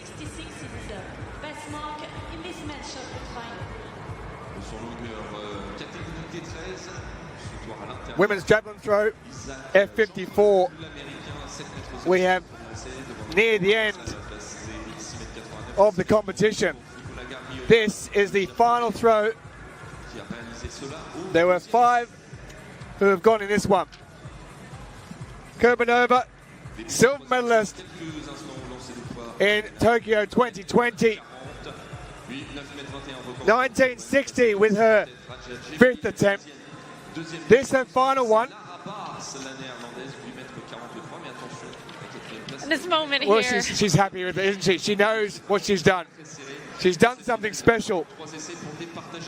She's an F54 athlete.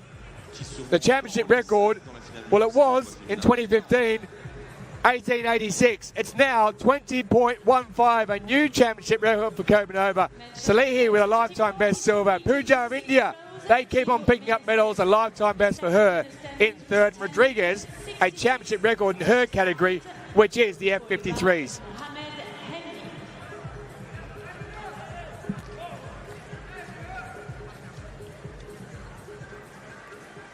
So the T13 men's long jump final. It is the man who was fourth in 2020, Zach Skinner. He's currently in fourth position here. His opening jump was 6.65. This to try and extend and get into the medal places. Well, he likes it. You saw he was just directed then to move around to the right-hand side, and well, he's a character. His father is a character as well. Former England rugby union player, Nick Skinner. Now, Zach is my former training partner, and I remember watching him in Tokyo. He had that bronze medal until the final round when he was pushed into fourth place by 2 centimeters, and the heartbreak that you could feel and you could see it took him a while to get over that, but he came back the following year jumping even better, and there's a huge British contingent right now cheering him on. Everybody wants to see him reach that podium. It's just interesting he's not in the 100 this time around, because he has won gold medals in that. Zach is an excellent sprinter as well. I'm not sure why he's not in the 100 this year, except that I know he did have a few hamstring problems earlier, so perhaps he's just saving himself for the event that he's best at. Well, as we get ready for Andre to go from Brazil, who's in fifth position, Zach Skinner, 6.97, lifetime best. He's up into second place. Andre in fifth. His opening one was 6.51.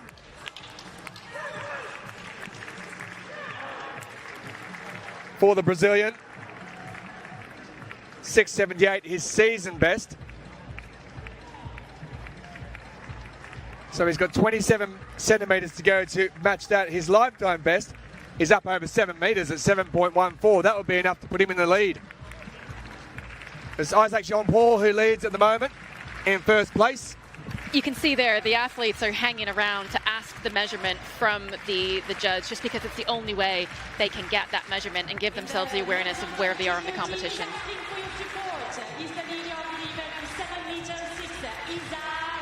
T20 currently being led by Abdul Latif Romley, who has, with his championship record in round 2, decided to skip his third round attempt.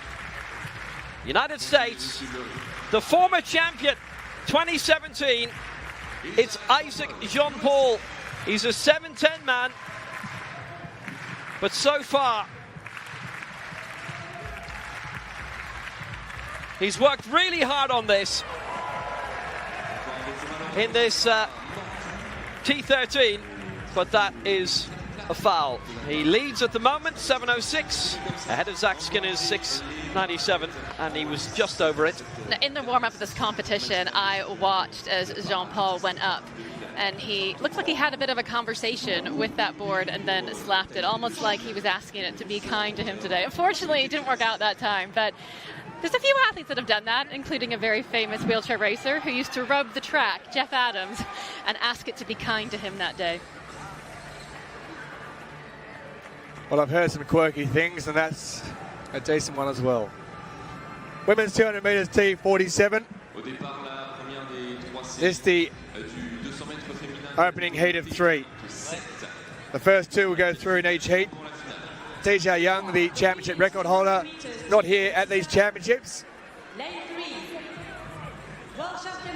Fernando da Silva, who's already won the 400 metres gold at these championships, will go in lane 3. Eden Louise Oberland didn't make it out of the heats in Tokyo in 2020. She goes in lane 4. Amanda Scherner, the 2017 World Junior Champion, will go in lane 5. Brittany Mason, who's taken silver here over the 100 metres at these championships, The American will go in lane 6. Lifetime best of 25.00. Representing Germany, Kim-Marie Vaske of Germany, who didn't get out of the heats in the 100 metres. She'll go in lane 7. And Agata Krajinska of Poland, who set a lifetime best in the heats of the 100 metres at these championships. She'll go in lane 8. So 2 to go through. We have 3 heats. That will make 6 after the first 2 go through in each, and then we'll have the next 2 fastest will advance through to the final.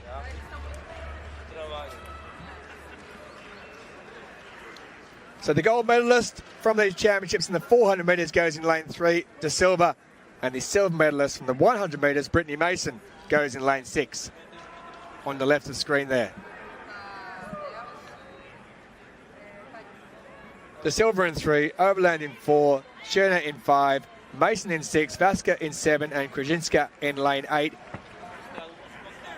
In the women's 200 metres, T47, heat 1 of 3, and Brittany Mason has bounced out of the blocks, and Lee looks like she means business. She has absolutely flown around that opening 100 metres as they head into the home straight. On the inside there, Fernanda Yara de Silva, the gold medalist in the 400, is now making good ground as she looks to move up on the inside of Brittany Mason. They are going to be the 2 that go through. It's Mason who goes across, De Silva in second. 25.74 is the unofficial time for Brittany Mason, but she really belted out in that first 100 metres. She flew around the bend and got to the 100 metre mark, and it was just a case of her and De Silva as to who was going to go across first. 25.72 the official time. That is a season best. 26.08 for De Silva. That equals her season best. They are the 2 that go through automatically. A season best for Overland, the Norwegian, in 3rd place at 27.24. But that was quite some start from Brittany Mason, Steph Reed. Oh, well, this race was definitely one of the classic questions between 100-meter speed and power and 400-meter speed endurance. And perhaps Brittany Mason answered that question. She absolutely blasted out of those blocks. She ran a very, very hard bend, showing off that 100-meter sprint speed, which gives you some options to come down that home straight. The women will have to come back for the final, and getting through these heats, the ideal is that you do as little as possible to get the result that you want. So she's coming into that home straight, and this is classic sprinting form, really, really relaxed pace, just keeping that rhythm going, and that was a great qualification. And De Silva did well to get that second automatic qualifying spot, as only the top 2 are guaranteed, and you can see the dip there. In this case, qualification times will matter, and you never want to be the athlete that misses out by just that 1/100th of a second. It's the classic race, isn't it? Like you mentioned, the 400 runner up against the 100 runner, and they come together and try and meet in the middle and see what happens. Well, season best for both of them. Brittany Mason, 25.72 qualifying. De Silva equaled her season best at 26.08. A season best for Oberland, a lifetime best for Vaske in 4th position. They will now wait to see what the qualifying times are for the fastest loser. Plus 0.9, a slight tailwind behind them.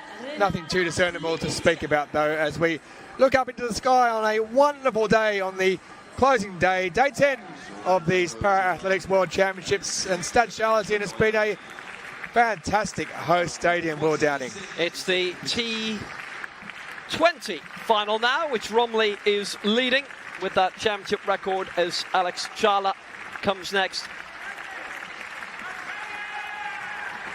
For Ecuador, 3rd attempt. Now he's lying in 6th place right now. That's going to be a red flag. 6.73 is best coming in round 2, which is a lifetime best.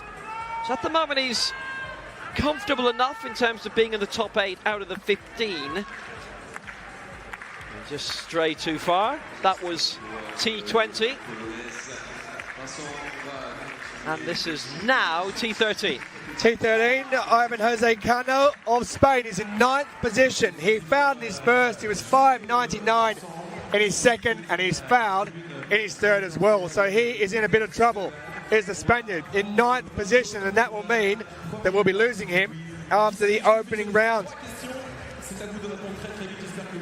Well, he's over by quite some distance. The bronze medalist in 2019, gold medalist at the Europeans in 2018. He's won a couple of silvers at the Paralympics and the World Championships as well. And he is in a bit of trouble, and he's gone step free. That's quite the shock. That's tough, and in a heat that is this big, this is a final within a final. So with this many athletes, only 8 of them are going to get their full 6 jumps. And to do that, you have to be in the top 8 after the 3rd round. And he let us out, and that was his first 3rd round jump, and he's a 9th. There's no way he's going to move up, and that hurts. It's disappointing, and it's just part of the huge range of emotions athletes go through at these championships. I'm just going to come back to Kano in a moment or two's time. I'll give you something which happened just before the competition started, and we'll just talk about that and see if it maybe impacted on his performance. But here goes the Japanese, Fukunaga Ryota, 6.72 with his 2nd. He's currently in 4th position. So 2 long jumps going side by side simultaneously. This is the T13. The T20 is also going up next to it as well. And this is Fukunaga, who took gold in the 400 metres at these championships. So that's a wonderful jump. As far as the board position goes, you cannot be in a much better position than he is then. Now, it might seem like an unusual combination, the 400 and the long jump. However, don't forget, Christian Taylor, USA triple jumper, and incredible 400-meter runner, definitely made that work. Well, that's 7:01. That is a new Asian record for Fukunaga. So we're going to the T20 quickly. Romley has skipped his 3rd round attempt. Vukcic's in 2nd place for Canada. A no jump in round 3 after that America's record. He's in silver, and in bronze Dorshi is for Saudi Arabia. So this is the T13 we're still with here. I'm just going to talk to you about Kano just a bit earlier. Before, when we had these measurement issues, he was having an argument with the judges with one of his Spanish compatriots. I'm just wondering whether that might have put him off his game a little bit. Anyway, another Spaniard in Akuru Smith, who is in 10th position, 5.60, 5.82 for his 2nd. So he's 10th. He needs to get up by quite some distance if he is to get into the top 8. I know what you mean by that question, and you're right, it probably did, but the reality is that you come to these World Championships, and I think maybe as an audience we have this impression that it's going to be perfect, and it's not. You're in a new environment, anything can happen. You might have a roommate that you're not used to having. Maybe your roommate snores and you're not getting sleep. These are just all the things that athletes have to deal with, and it's why we often see a mix of veterans on World Championship teams along with first-timers, because the only way you're going to learn this is by being in that position. Well, Akuru Smith, with his 3rd jump, hasn't improved. So it's 5.88. He has improved as far as his distance goes by 6 centimetres, but he's in 10th position, so he's out.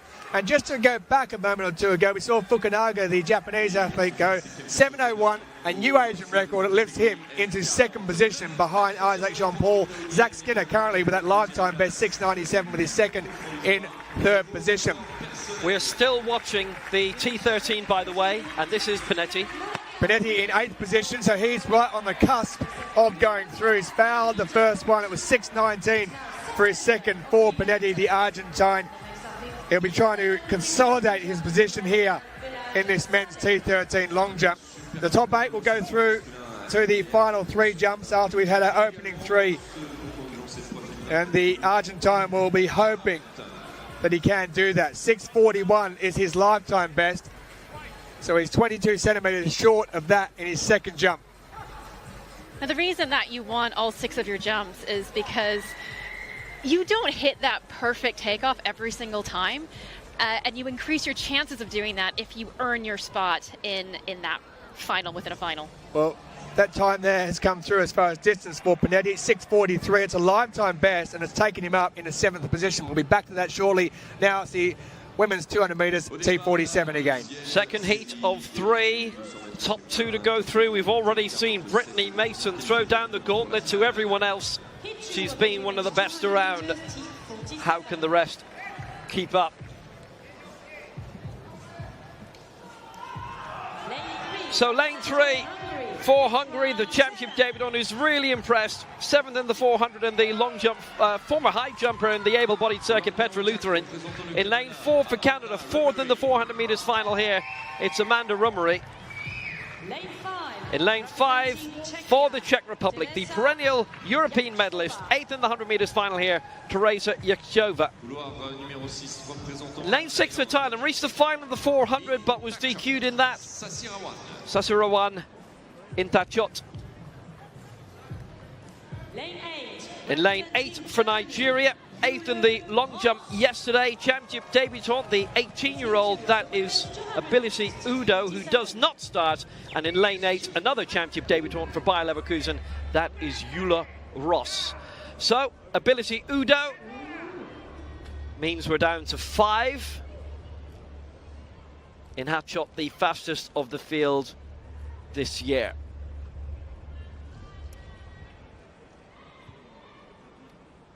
So none of this field have actually won medals yet this week, but they have reached finals. Rummery coming the closest, finishing 4th in the 400.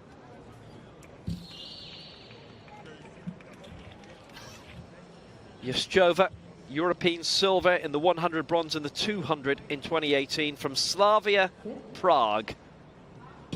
So Lutheran, Rummery, Yachova, Inhatchot and Ross are the 5 in this. It's the top 2 plus the next 2 who are going to go through.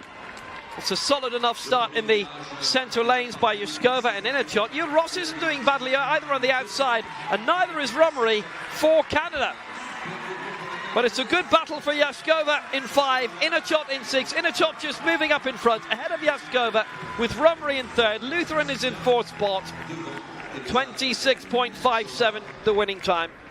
Inhatchot and Yachova certainly through to the final. Well, it's a 3rd World Championships for Teresa Yachova, and it's the 2nd final that she's got through, the 2nd this week as well. Inhatchot was being run close by the Czech in the end. Rummery and Lutheran will have a little bit of a wait coming on. Well, that race was a great demonstration of where excellent 200-meter technique will get you.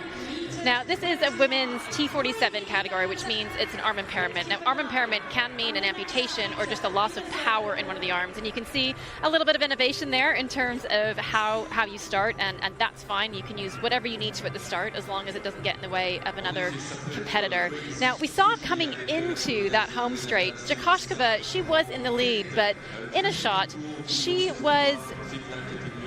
Okay, on the back end of a 200 meters, everybody is decelerating. So this really is a race to see who can decelerate the most and who can decelerate the least. And we just see here that Inhatchot just eases past, and she's easing past not because she's speeding up. She's just doing a great job of maintaining that rhythm and flow, and that is so important in these speed endurance type races.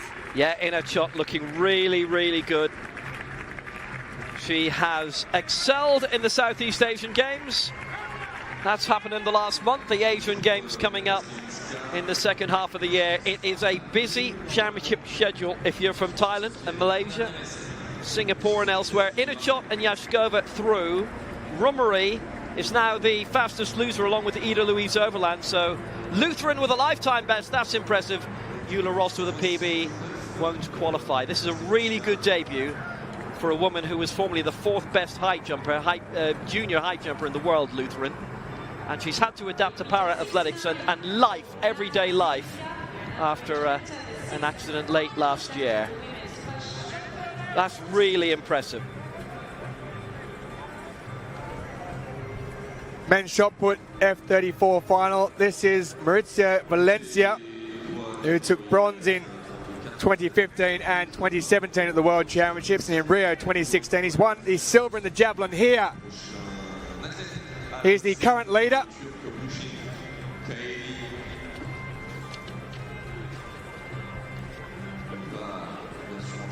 Throws over the 11-meter mark.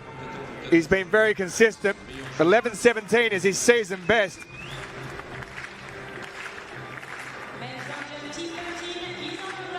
Well, that is huge. A new area record, 11:68 with his final throw, leaving him in first position. Remembering that all the athletes have 6 throws at the same time. There is half the field left to go, but Valencia leads 11:68. He's more than a metre ahead of the next mark with half the field still remaining.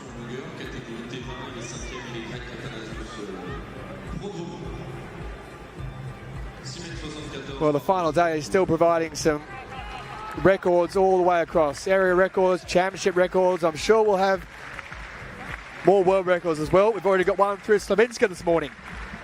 Long jump T20, Athanasios Prodromou of Greece. Now he is a big candidate. 6.74 he's done twice. 20 centimetres off the medals. Looking for a big lift here. He's met the board brilliantly as well. That's promising. That's very promising for Promadov. 5th in the last World Championship long jump. 6.91 this year. Would put him just a couple of centimetres away from the medals. Ranky Oberoi, who is the reigning world champion, is 4th right now, just ahead of him. So he's sitting definitely within striking distance, and as we get to the final rounds of this competition, each jump matters more and more. I think in this case, he has a great runway, but it's just not getting that lift, that knee drive off. But this is good news. He can be confident going into the final 2 rounds that the runway is set, and that allows you just that extra bit of freedom to really go for it, which he's doing. And Promadov does not improve. That is 6.69. Here is Ranky Oberoi. European bronze previously. World Championship gold 2019 in Dubai. After in Doha, bronze in the triple jump. I was watching back a bit of Doha over the weekend. Atmosphere was a little bit different there to here. It's been fantastic here this week. And the crowds on the home straight here, they've had long jump action every session because we've had so many long jumps. Oberoi's moment must come now. He's not connected with the board there. He's given 20 centimetres away. 6.83, equaling the season's best in 4th spot. That is 11 centimetres off Dorshi of Saudi Arabia, who's currently in the bronze medal position, plus those records ahead of him, Romley and Vukic, 1 and 2. He is jumping really well, but as you say, that is a lot of distance being given away on the board, and it's so tight right now at the top. In bronze medal place currently sits at 6.94. He's at 6.83. He does not want to be missing out on those 23 centimeters. 6.55. He stays in 4th position.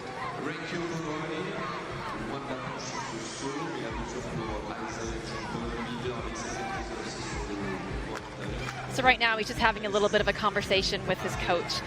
What they need to do as a team is figure out what is this cue, what is it that's going to give him that extra distance. And it's not easy. The words that a coach says really matters, and that's why that relationship is so important. That coach knows exactly what that athlete needs to be at their best. Some need to be pumped up, some need to be calmed down. That's the decision for that coach. Well, here's Dorshi of Saudi Arabia. 6.94 with his second. He is in 3rd position. He's 41 centimetres short of Vukic in the silver medal position. And he's lost a bit of distance there on the board. Yep, he's given that a really good go, Dorshi, I have to say. Currently in the bronze medal position for Saudi Arabia. 6.95 each. His lifetime best, and he's gone a centimetre off that. 6.82 in the previous round. He has fantastic rhythm on the runway. What you want to see on a runway is just that it builds quite smoothly, because with the long jump, it doesn't matter if you're at speed at the beginning, just when you take off. 6.43, he does not improve. Well, we'll keep tabs on the 2 long jump events going on, the T13 and T20 in the men's category.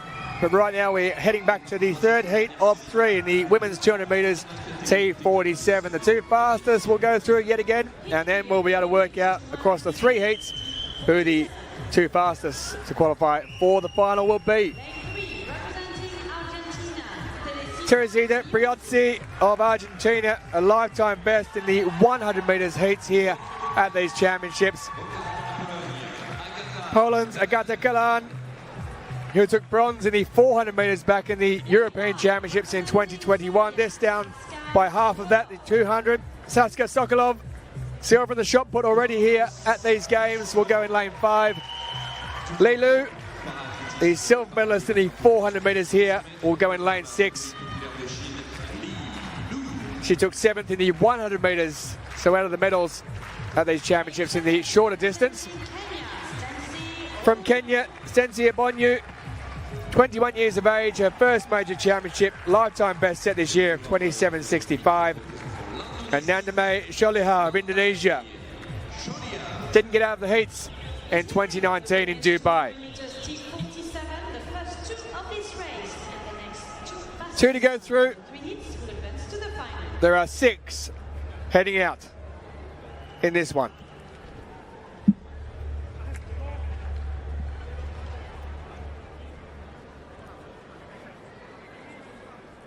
Soskolov on the right of screen there, who has won silver in his shot put. It's quite a mix, isn't it? Silver in the shot put, 4th in the 100. We've got those who have set lifetime bests in the shorter distance over the 100 metres. And we've got Li Lu, who won silver over 400 metres.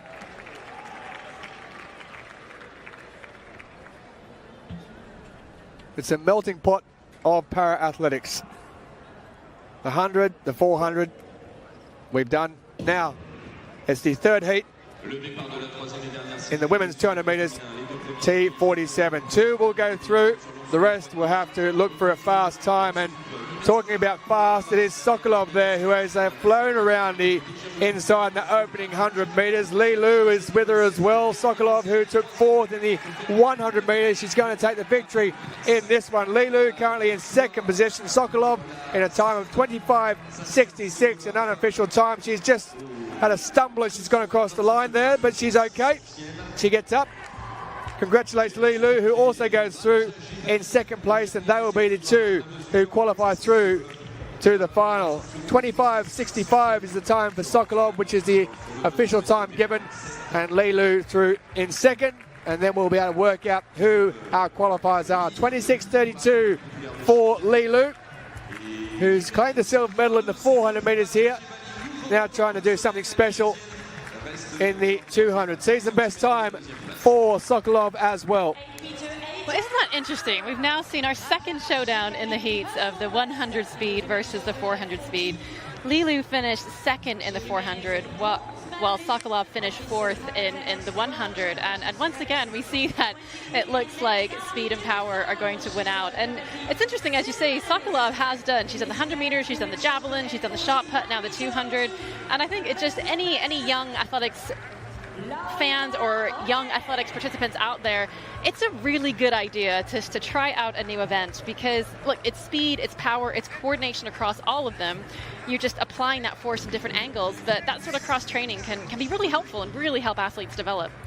Well, Sokolov and Lu go through. Season best for Sokolov. Briotsi has qualified in 3rd place. Yeah, Sandra Perkovic was originally a hurdler, the perennial discus world champion, and obviously she's not the only one. So Suhani, as we continue into round 5 of this T20 competition in the long jump, the intellectual impairment one.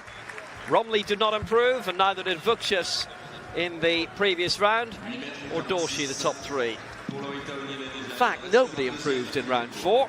Suhani is aiming for Singapore here as we begin round 5. 6:49. Oh, he has totally missed it, and he's pulled out of that, and he was giving away around at least 25 centimeters, maybe 30, because he took off way before the board. So he's not going to improve in 8th place. Can tell you that for certain. Well, look, as an athlete and as a jumper, it is really hard on your body, and if the takeoff isn't right, there's absolutely no point in landing that. He's right to pull out. And just to put into context, if their runways are about 18 to 20 strides, if you are off by even 1 centimeter on each of those strides, that quickly adds up. So if the board itself has about 20 centimeters on it, you can see how easily it is to be a little bit imprecise and foul. And some people will be watching and thinking, well, don't you practice every day? Isn't this easy? No. No, it is not. I'll tell you something which isn't easy either, by the way. That's being a T11 athlete, running 7 marathons in 7 days on 7 different continents. Sinead Kane was the first athlete, to my mind, to do that. Great athlete. She's a cousin of Amanda Crotty, who competed in these World Championships last summer in France in 2013. Their uncle Eugene Crotty was my first ever sports editor. Passed away a few weeks ago. He was a big fan of this. He was a T11 commentator as well. But great man. He'll be sadly missed as this T20 continues with Roberto Chala of Ecuador. 6.64 in the opening round. He's not that far away from the medals, only about 30 centimeters right now. And that is perfectly on the board, and he's met that well, and that gives him a big chance here. A couple of Chalas involved in this, of course, Roberto and Alex. Now that was perfect on the board, but he didn't look that happy at the end, because in order to be perfect, he had to chop that stride just a little bit. And again, if you're chopping a stride, then sometimes that can take away a little bit of that speed, which unfortunately means a little bit of that distance. Yep, and that is 6.29. Season's best 6.64 in 7 spots.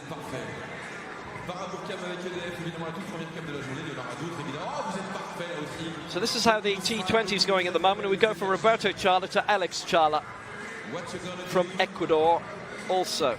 Lifetime best.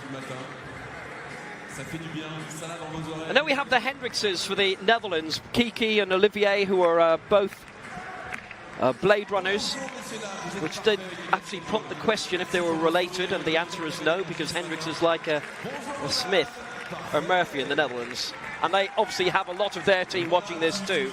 This is Alex Chala. He's had a lifetime best 6.73. He's not met the board there, and that's at least 20 centimeters given away. Now you're right, he hasn't met the board, but that actually was an example of a great transition from your runway speed onto the takeoff. What he's done there is he's slowly sped up, and just those last 2 strides is where he builds into that speed. And while he wasn't on the board, I would always prefer the highest top-end speed at takeoff if you have to make a choice. But we're greedy, and we want them both. Yeah, there you go. That's the 20 centimeters given away. So the T20 competition continuing here, as is the T13. And I'm just wondering from the T13 correspondent how things are going over there right now on the other runway. Seem to have taken a break. They must have hit halfway. Well, they are just starting the 4th round. Isaac Jean-Paul leads with a 7.06 jump. It's Prodromov here in the T20.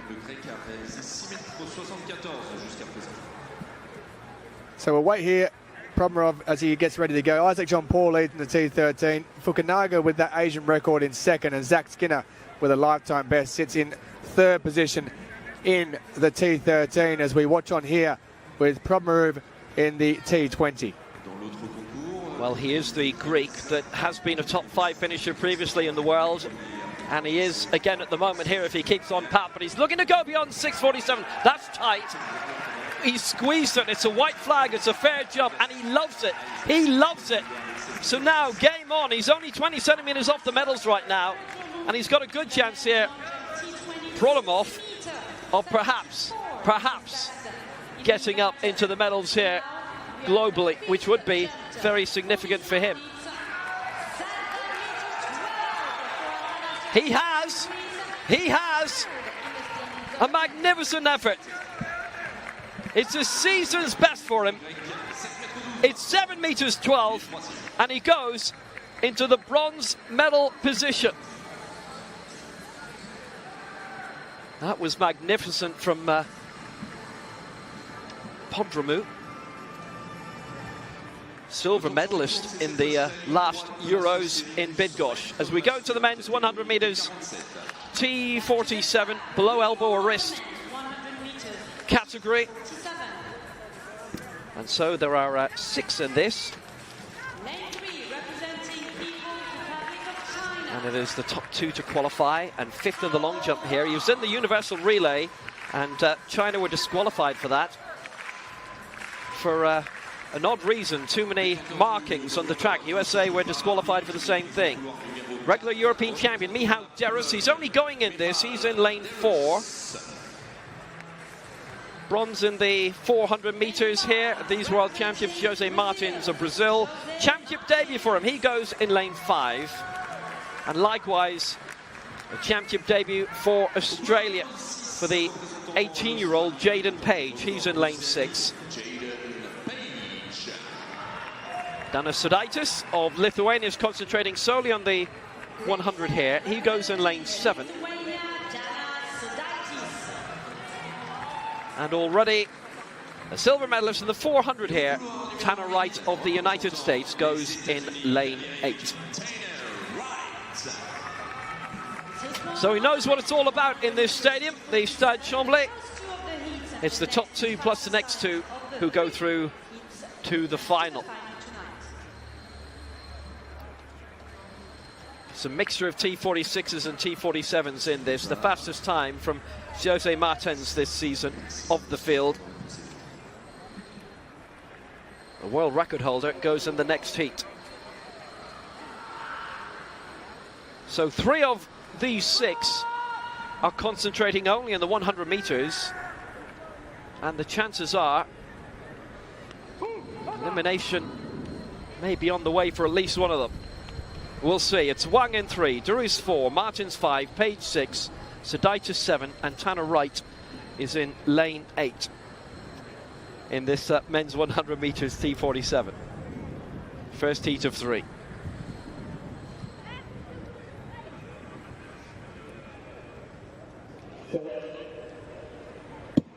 Away first time, good start by Martins and by Derus alongside, and Wright is coming along well also, and it's Martins of Brazil who's moving up, and Derus can't be shaken off, but he's made it the Brazilian. Jose Martins takes it. Jaden Page, I think, might just have made it in second place ahead of Derus. That was very tight, 10:99 the winning time. Martins very swift in that, and everything else going to a photo. Page 11:08 indeed for Australia's made it, and that is a tremendous result. He's edged out Derus by 200ths of a second. He came late. Well, Derus, with all his great experience and his successes in Europe, and Page, who doesn't turn 19 until Christmas week, has got a summer present here. Well, it was the 2 men who each let out a giant roar before they took to the blocks that won this. But I was watching Derus, and he's looking around here, and I can't help but think, oh, he just should have kept his head focused straight and ran right through the line. When you said that this was he saved himself for the 100 meters, this is his only entry. More and more we're seeing that. We're seeing this sort of specialization, because that's what it takes to win, and particularly in this event where we have some very, very fast men. I always think that's a bit of a risk if you put, your concentration on one event. Well, it is a bit of a risk, but big risk, big rewards. And you can see there, Martins actually, he didn't look around, but he put his arms out. He was so confident. But I can't help but feel Derus might have made a bit of an error there looking around. And when he looked at the board and he saw he was in 3rd position, he lambasted himself. He realised he'd made a mistake and he should have kept on going and finished in the 2nd position. He wasn't happy about it. But all hope is not lost yet, because there will still be a qualifying time. Martins and Page are through. Michał Derus, Wang Hao are the ones who have to wait. Only 2 fastest non-qualifiers, next fastest losers. Call them what you wish. All means the same thing. It all means a long wait across these 3 heats, across around half an hour. Well, I tell you, Derus wouldn't be happy if he misses out on a medal by not getting into a final, because he is capable of getting one. So the 2 long jumps happening side by side. This the men's long jump T13 final, and that is Paulo Henrique Andrade of Brazil, who's currently in 6th position. 6:51 his opening jump, as he tries to propel himself up the leaderboard.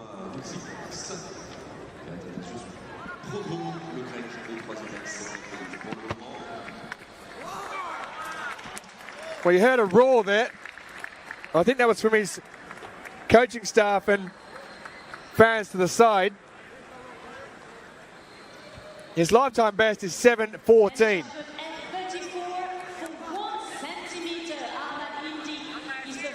So I think he might have improved on what he had. 6:51 was his best before this. You can see they're happy. We're just waiting for the confirmation of what he's actually done. Well, he has improved. He's moved up 6:72. It's taken him up into 5th position. And he still has 2 jumps left. Tyson Gunter of the United States. He's also on 6:72. That was with his 3rd attempt. He started with 2 6:38s and then he went 6:72. Did the American. Now 6:76 is his lifetime best. So he's only 4 centimeters off that. To get up into the medals, he's going to have to do something special.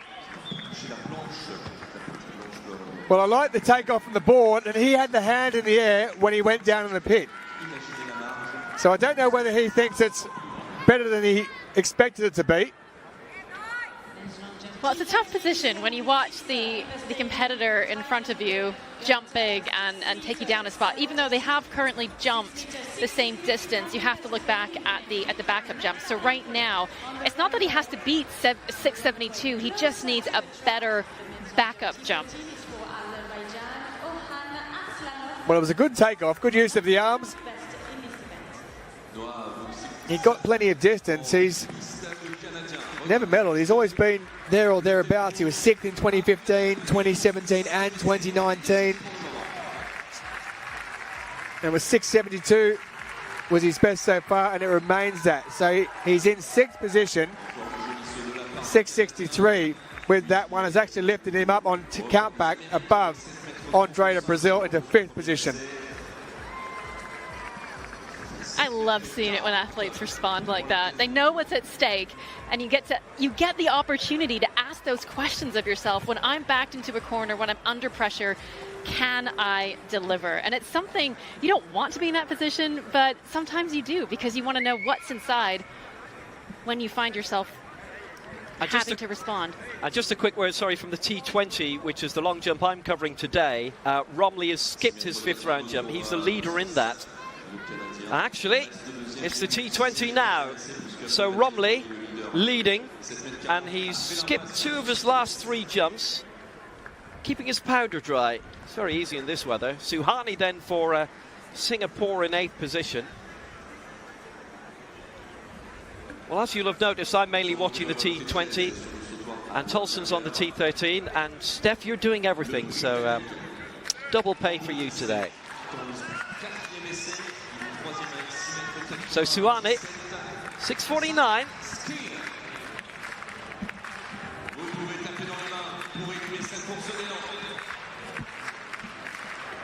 Just hanging on, and he's actually having to wait because Zach Skinner is on the board with his 4th attempt. Okay, that was a foul, but he let out quite a roar, and I think the reason why he roared is because, yes, he was well over the board, but he got an excellent takeoff. He got so much power and speed, he couldn't control it, which is why he had to fall out of that jump. Well, he stays in 3rd position, in that bronze medal position, the lifetime best 6:97 with his 2nd, as we head back to Suhani at the T20. Of Singapore, 6:49, his best so far. And really, there's a nice amount of congestion here.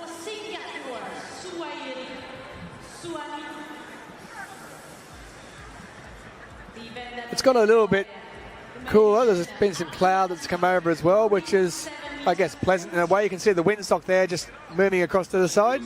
Well, we're waiting for the next jump to happen in the T20. It's the final round of that, and they are resetting. So that's why there's a gap between rounds 5 and 6. And a big wait if you're watching, because we're back to the track now. Yeah, the athletes in the background there, you can see their blocks have been waiting patiently for the long jump. Double long jump in the foreground. This is the second heat of 3. to go in the men's 100 metres T47. And like the last heat, it will be the 2 fastest to go through, and then we'll wait for the qualifiers at the end of the 3rd heat, and we'll get the 2 best times after that. Lane 2, representing Denmark. So there are 7 going in this one. Kasper Filso of Denmark, who didn't make it out of the heats in Dubai in 2019. Ishida Kakaru of Japan, semi-finalist in 2019. He'll be hoping to get into the final and look ahead as we go towards Kobe in Japan next year for the World Championships. Neferi Pradana of Indonesia, gold at the recent ASEAN Para Games. And Patricio Ferreira, the world record and championship record holder. He's also the reigning Paralympic and world champion. Bradley Maria of Namibia, who didn't get out of the heats as well in 2019. Kevin Santos of Great Britain. He's just turned 21 years of age.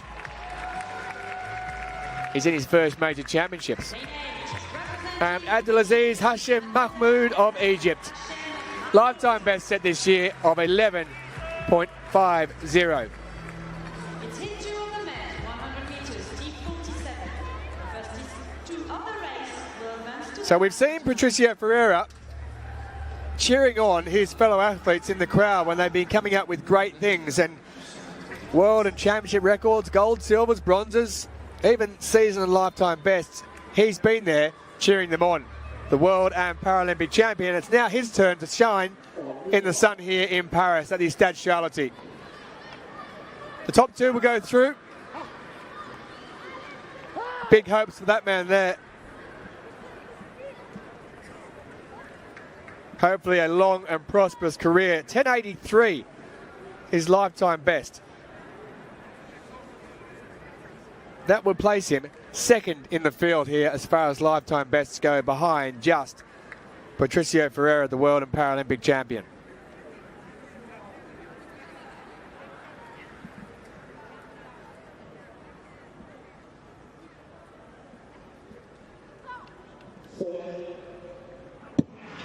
So they get away, and it is the world and Paralympic champion, Patricio Ferreira, who gets away quickest of all. Kevin Santos, though, up in second position. It's going to be Patricio Ferreira and Santos in second. 10.53 is the time for Patricio Ferreira. He holds the championship and world record. It's outside of that, but it is a quick time of 10.53 that qualifies him through in a season best for the reigning world champion and Paralympic champion. Wonderful run by Kevin Santos of 10.87 in second position, and he automatically goes through as well. 11.16 for Ishida of Japan, and we'll await the rest. But that is a very fast run from Patricio Ferreira, and Kevin Santos as well at his first major championship step free. He looked very calm and very happy in the way that he ran. Okay. Kevin Santos did so well, and I was watching him with interest, not only to see what he was going to do in terms of time, because he's been amazing all season, but also he's developed a bit of a trademark after each run where he does a bit of a backflip, which just shows how springy he is. I suspect, however, his coach has told him off for doing that because it is a little bit dangerous. However, back to Patricio Ferreira, the man who won this heat. We've had to wait all week to get a glimpse of the fastest Paralympian at these championships, and we can see why. He made light work of that. He's got the final to come back tonight, but we are in for a real treat. He does not look as though he has expended himself too much at all there. Yeah, a mix of T47s and T46s, despite this being a T47 category. Ishida of Japan and T46 who came in third. Ferreira and Santos are both T47 athletes, and they qualify through. A season best for Patricio Ferreira. And we have one heat remaining in the men's 100 metres T47, and then we'll know who the other qualifiers to go through are in what promises to be a quite magnificent final.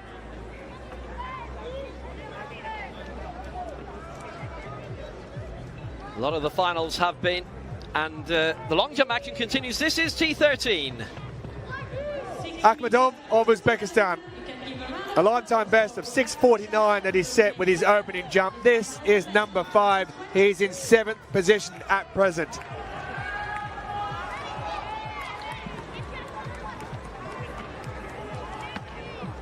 So you heard the whack on the board there. I think that is a very good jump as far as the board goes. The question mark is, how far is he going to get distance-wise? I mean, we have just seen Uzbekistan, their jumpers have been doing so well, and even though I don't think that's going to take him into the medals, the fact that he has PB'd and whatever the coach is doing in that country, you can see there, he's got a great foundation, everything is there. It's just going to take a little bit more work, and yes, the whack that you were talking about, that is a sign that you're putting some serious power into that board. Well, it hasn't taken him into the medal step, but it's taken him up 2 spots to 5, and he's improved his lifetime best. Final round of the T20. Openings for Alex Stephen Charla with Roberto Charla in 7th spot. So it's Ecuador 6 and 7. It's Charla 6 and 7. 673 his best. Charla has already done so well in this competition to set a personal best of 6 meters 73, and it's a hard place to be in, because on the one hand you've jumped farther than you expect, and what you have to do is, this is a 6th round jump, you have to just keep that little bit of greediness within you and keep going for it, and keep believing that you can do farther than your personal best. Yeah, he's given that a good tilt, and he has his day, he has his job done, and it's a lifetime best for him. So 6th and 7th, and there's a bit of a scalp coming here potentially, unless the reigning world champion Ranky Oberoi can pull something out here. Well, now we spoke to Vanessa Lowe after a medal ceremony yesterday, being the Paralympic champion. She won bronze here in this long jump, but she was absolutely overjoyed with that. She'd only come back after the birth of her and Scott Reardon's first child in February. They weren't sure they'd be able to rush it back in time, and she got a bronze, which is pure delight. He's going to have to wait because there's action on the other runway, and Oberoi has been given the clearance to go now. 683 is best. His final attempt. This has to be a big one. It has to be an improvement of 30 centimeters. It had to be beyond 7, and it's not. So Ranky Oberoi is no longer the world champion. I think you make a good point there about, so often we just look at gold medals and we look at placings and we think that that's the full story. And yes, gold medals are amazing, and yes, that is what every athlete wants and they fight for. But as you say, there's often other stories that are going on behind, stories that we don't always know about. And to come out and to jump your season's best, 683, that is still something to be really proud of. Well, Zach Skinner is getting himself ready. I can tell you that Aslanov, who's the Paralympic champion, in his 4th jump, hasn't improved. So he is in 4th position, a season best, but this man here has a lifetime best so far of 697. Does Zach Skinner, who narrowly lost out on a bronze medal at the Paralympic Games. He's in 3rd at the moment. Well, it's a white flag off the board. He didn't show as much enthusiasm, though, when he actually got out of the pit. No, I don't think he was enthused, because you'll see he has a great runway, and we've been seeing he has been charging down the runway for all the jumps, but he's doing the cycling in the air, and unfortunately his right leg just got caught behind him. He wasn't quite able to get that, you can see it just there, that heel slap down well behind where the rest of his body is. And so he'll be a little bit frustrated because he knows that he missed an opportunity. And the thing is, he's been in this position before. He's been in 3rd and lost it in the 6th round, so he's still not feeling comfortable. He knows he needs to defend that bronze medal. Well, he stays in the bronze medal position. It was 673, so no improvement for Zach Skinner as we head back to the 100 metres and the final heat in the men's 100 metres T47. Yeah, decent field in this. Quite a lot of major championship medals actually attached to it. Quite a lot who are only concentrating on this 100 metres T47. The last heat of the men's 100 meters T47. Lane 2 representing Egypt. So we start off in lane 2 for Egypt. He's been in the long jump here and he finished 10th in that. That's Abdul Rahman Shaib. In lane 3 for Brazil, bronze in the Paralympic Games in Tokyo and silver in the last World Championships in Dubai. That's Washington Jr. In lane 4, championship debut for Great Britain. He's from Newham and Essex Beagles. It's Emmanuel Oyinbo-Koka, the 21-year-old. Now, championship debut for this 22-year-old from Japan. It's his first individual race. He is already a world champion because he was in the universal relay team yesterday. Yuya Sumbongi. In lane 6, for Germany, the former European bronze medalist, Phil Groller, who's only going in the 100 hair. In lane 7, for Cuba, world bronze in 2013 in Lyon, that is Raciel Gonzalez. And in lane 8, major championship debutant. It's his only event, so it's the first time we've seen for Côte d'Ivoire Akaway Kouassi, or not, as the case may be. Washington Jr. is the fastest in the field. 10:58 is lifetime best. 10:70 this year is quite speedy. So it's the top 2 to go through plus the next 2. And Washington Jr., who has medaled in the last 2 global championships, silver and bronze. Silver in Dubai, bronze in Tokyo. Emmanuel Oyinbo-Koka is going to be actually interesting to see, this 21-year-old. So Shabib in 2, Junior 3, Oyinbo-Koka 4, Sumbongi 5, Groller 6, Gonzalez 7. Top 2 plus the next 2 to go through.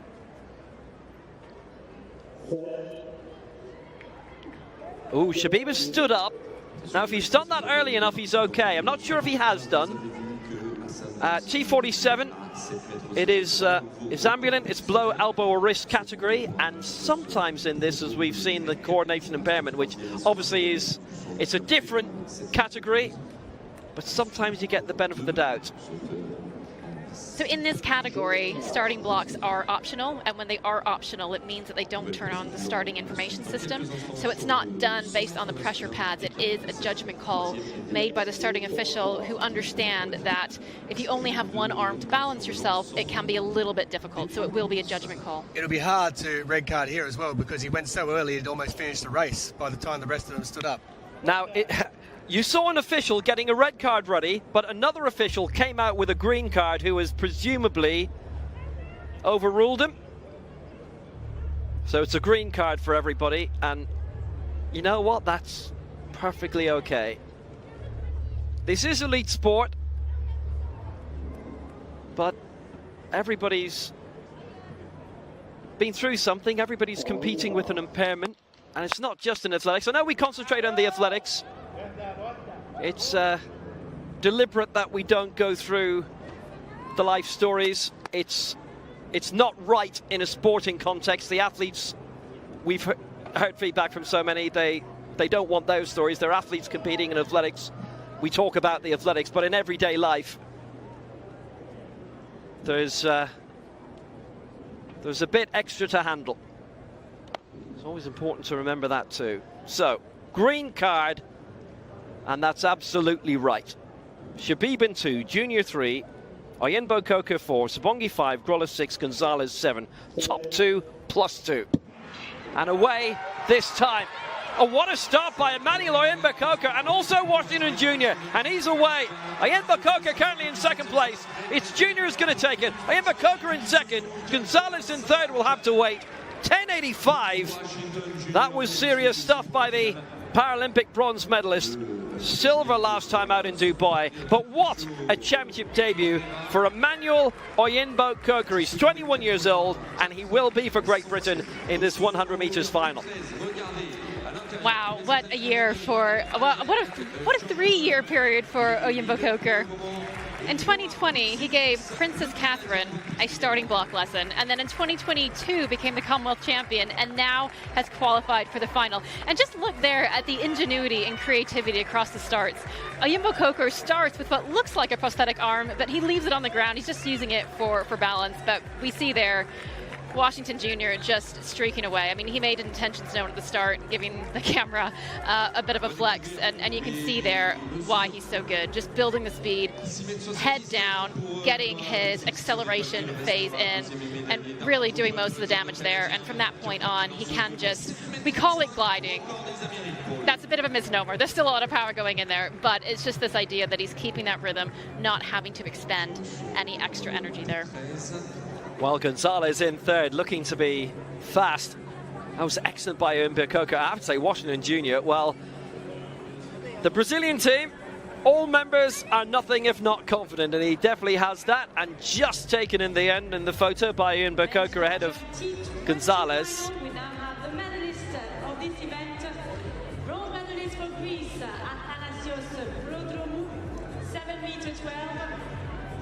Silver medalist for So Canada, Washington Jr. is into the final. 35, and the new Paralympics. As an athlete, you don't really spend a lot of time as a sprinter practicing your dip finish, but you can see sometimes it really does come down to that. 7m40, a new championship record. I can tell you, by the way, the results are still being ratified at the moment. Oyombia Coker has taken second place officially, 11.18, but the other scores are not quite coming in, so it's another lovely morning here in Paris.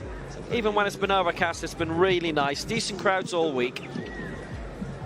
The men's long jump team, 30. We've been absolutely Getting, blessed with the weather, haven't we? There's been maybe a bit of rain between a couple of sessions, but as far as in the sessions it goes, we had a few drops, and that was about it. And the wind has been negligible. Jump fully athletes. The next one on the runaway will be project. Very, very enjoyable week in Paris. When is it not?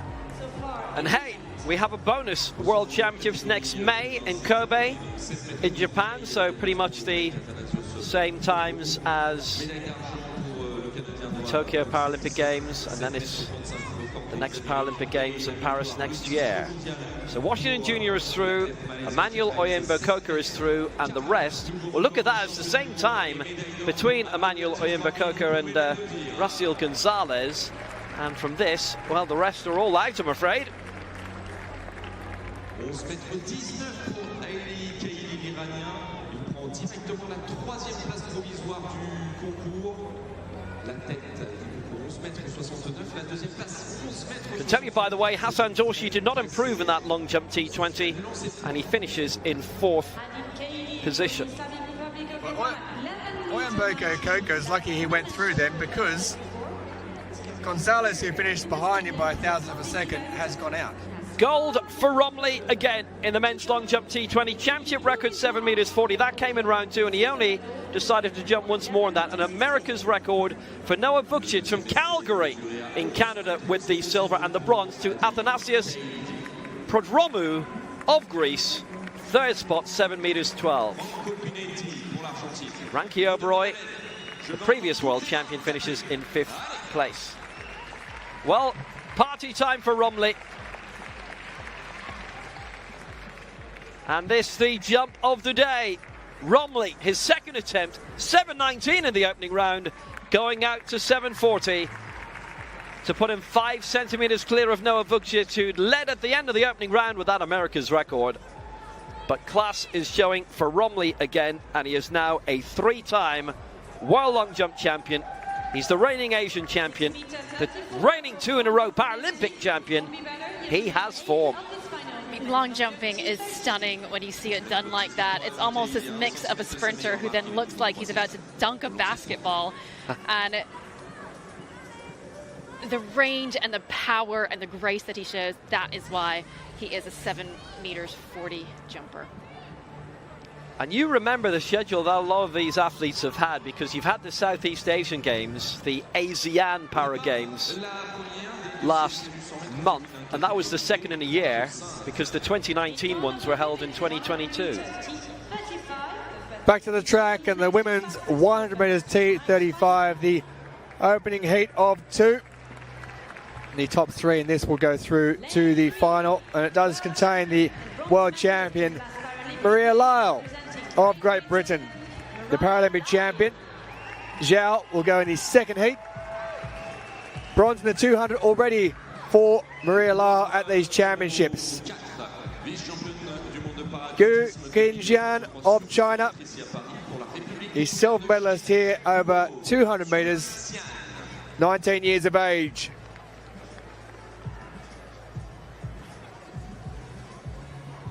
Lane 5, representing Kazakhstan's 23-year-old Sultanat Abu Haksmisi. Season best of 18.15, lifetime best of 15.97. The veteran, Isabel Forder. At these games, she's gone in the 200. She was 7th in that. Ellen Westling of Sweden, lifetime best, by the way, for her in the 200. And Ingrid Brunecka of Poland, who was 5th in that 200-metre event, will go in lane 8. 100 meters T35. Season best-wise, it is Gu of China who has the best in 14.02, the reigning world champion, 14.58 for Maria Lyle. It will be the first 3 who automatically go through to the final. So it's all about getting off to a good start for those favourites and then just holding their form as they come through to the finishing line.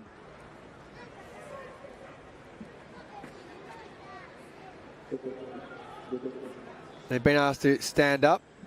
I often wonder about Maria Lyle's hair, how long it would take to do that. You know, I was just going to say, just to confirm for the audience, your fingers have to be behind the line, but your hair can dangle in front. I'm actually, do you know what? I bet it was Sammy Kinghorn who braided her hair. She is a resident hair braider on this team. Does she have a nickname of Rapunzel? Not that I know of, but maybe you can crown her with that one.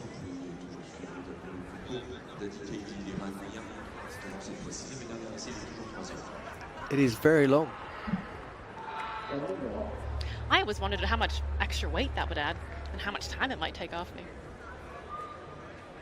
Well, she uses it to her advantage. Oh, clearly by the fact that she's become a world champion. So you can't fault that. It's mesmerising though. Anyway, we'll try again. It is Maria Lyle there on shot who goes from lane 3, the reigning world champion. She's twice been a bronze medalist at the Paralympic Games, and she's put her hand up. Oh, this is Maria Lyle there, who's just lost her balance slightly and put her hand up in the air. And that just shows so much maturity that she can do that. You can see that it's optional to use blocks in this classification, which is the T35. And the way that she's chosen to use her blocks is she only uses one of the blocks behind her to give her a little bit of stability. But she recognized that she wasn't quite in the position, as you said earlier. Starts are very important in the 100 meters, so she was quite right to put her hand up. Yeah, the green card has come out and the head official has had a little word. Not much you can do about that though. If you have lost your balance, you've lost your balance. So Maria Lyle quite right to put her hand in the air. If she'd have stayed there and the gun would have gone, then she would have been in quite a bit of bother. Yeah, she's a bronze medalist in 2016 and 2020. And in between that, she picked up the gold medal and the World Championship in Dubai. 23 years of age. This time, Lyle and the rest do get away, and it is Maria Lyle and Gu of China who have got out best. It's Gu who's in first place. Maria Lyle currently in second, a few metres behind. It is going to be those two who go across. They're tightening up a little bit. Gu goes across in a time of 14.38 seconds, which is unofficial, and it is Maria Lyle in second position who goes across and takes those top 2 positions. We'll have a third who goes through automatically as well. So Gu, 14.37 for her. Maria Lyle, 14.99 for her going through. And as a Now just watch at the start, again, Maria Lyle was still off balance, but she did so well to not panic. She knew that she had the top end speed just to work her way through this field. And this is a T35 category. It's a coordination and balance impairment seen predominantly in the legs. And part of the reason why some of the women aren't using blocks is because they may not quite have the range to get that knee drive at the beginning. Therefore, they find it easier to start from a higher position. It's also why we might not quite see the high knees at the end. It's not because they're tired, but don't be fooled. They are putting a lot of power into that track, and well done to Maria Lyle for not panicking there. Well, 19 years of age, Gu in first place. Maria Lyle, who's 23, going through in second. And 44-year-old Isabel Forder of Germany has gone through to take the third place position. So they will automatically go through into the final. 14.37 for Gu. Maria Lyle, 14.99. Isabel Forder in 15.78. Lifetime best for Renetska, who goes through fourth. She'll now wait.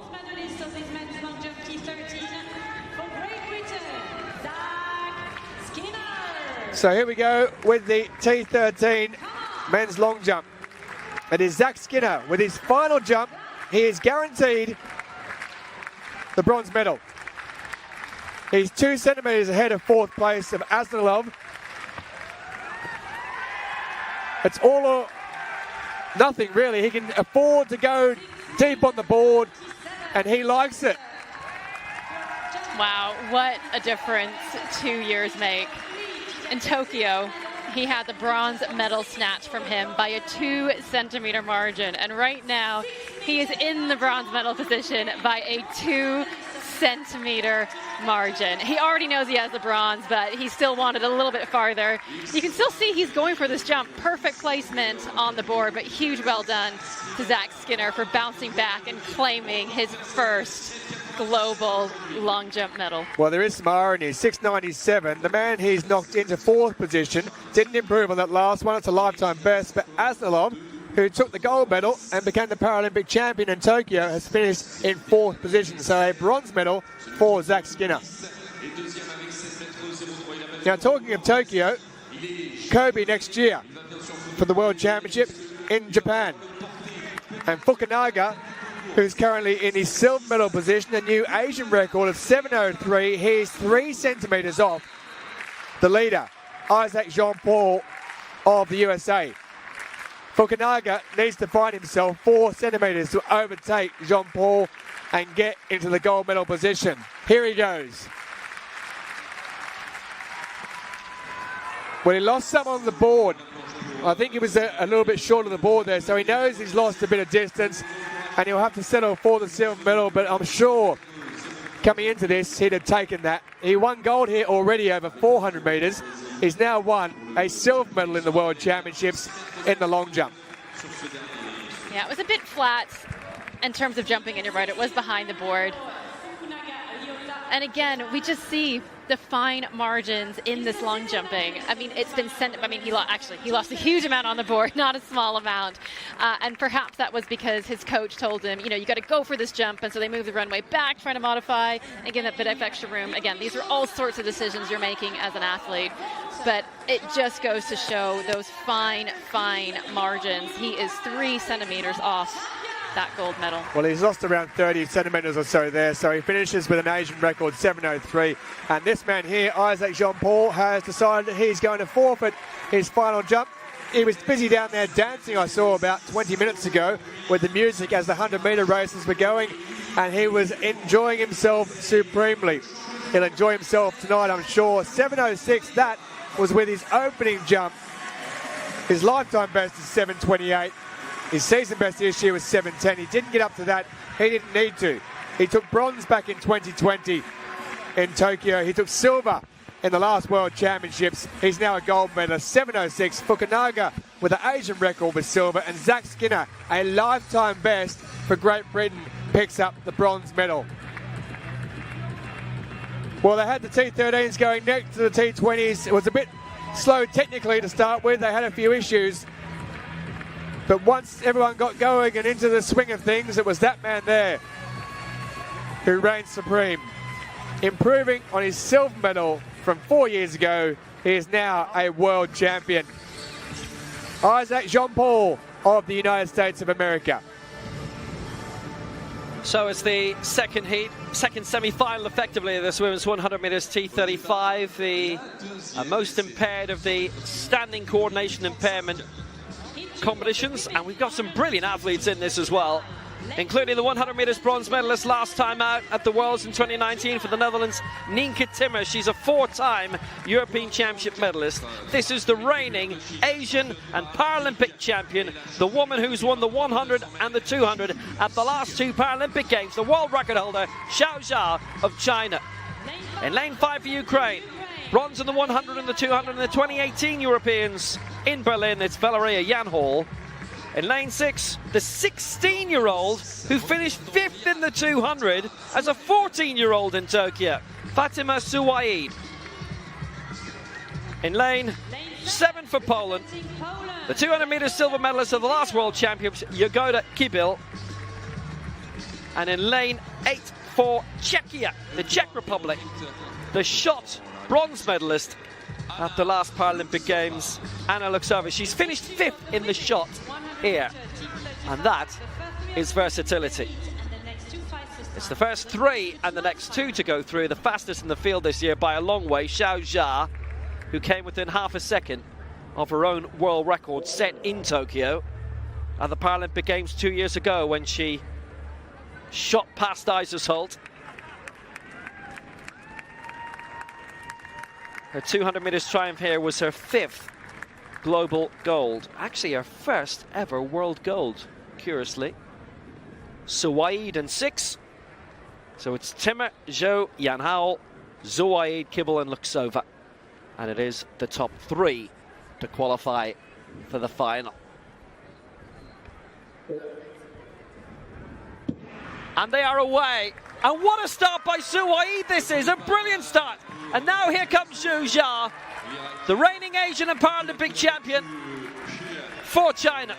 She's going through, Suwaid brilliantly is going through. 14.90. That's a good win for her. Suwaid second. Kibil was moving up in third. I think she just overtook Nienke Timmer in the end, who's going to have to hang on, but Zhu Jia, 14.88. Not quite going at half tilt, but she's got many more gears to go. There's no doubt about that. Suwaid, lifetime best 15.01. That's really good from a woman who is so young. And Kibil did indeed take 3rd place ahead of Nienke Timmer. As you can see at the start there, a variety of starting positions, but my eye was just drawn to Suwaid.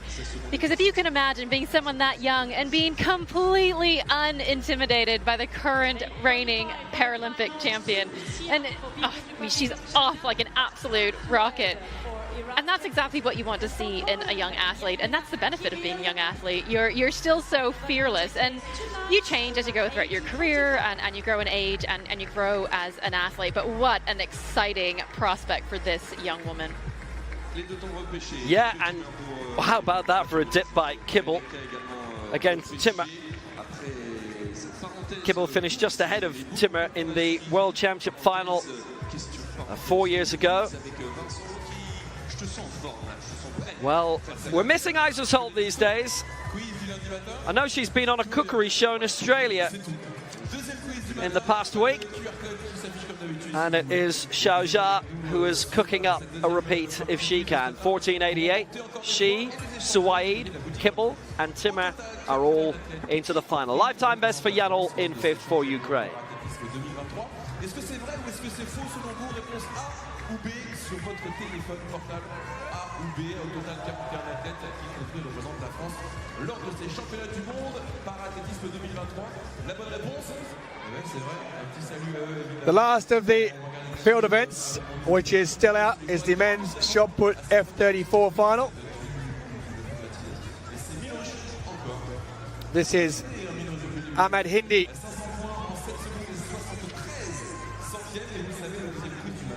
And that one is well out past the 11-meter mark. He's in second position, 11.66. His best so far. From the naked eye, it looks around the same mark. 11.45, 10.79, 11.31, 11.66. and 11.21. So he's certainly been consistent. Now you have to remember that all these throws are taken at the same time, and his last one, 11.69, lifts him into first place with a season best. So Valencia, with a new area record of Colombia, silver in the javelin already at these championships, and Kaidi is in third position as it still goes with another couple of athletes left in that shot put F34 final. And this is Nairi, who's had 5 attempts thus far. Silver medalist in 2020. He was the gold and Paralympic champion in 2016. He's currently in 4th position. 10.94 was his best. That was with his second. That's his final attempt. There'll be 2 more to go after that. Nizia of Israel and Baha of Cameroon. Well, if you can't do the seated shot put, that camera angle that we got was probably the closest you're going to get. It just gave us this amazing visual of how far he is leaning back, and just appreciate how much core and strength it takes to lean back that far to generate that speed.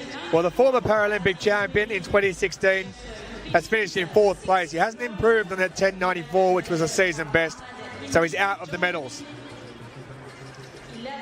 And there's some flexibility as well, isn't there? When you lean back to get yourself back into that position and then rocket through, there is flexibility and there is power. And that's what makes it difficult. You're asking your muscles to do 2 things, be loose and then also be really tight and give me this amazing power. Well, there are 2 left to go. Nisa, as you can see in the background there, will be next up. But that's how it looks so far. Hindi leads with a season best. Valencia, who claimed silver in the javelin here already, has taken the 2nd position so far. And Kaidi of Iran is currently in 3rd position. Niza and Baha are the 2 remaining athletes to go. Season best for Paulinski, lifetime best also in there for Hindi of Iraq.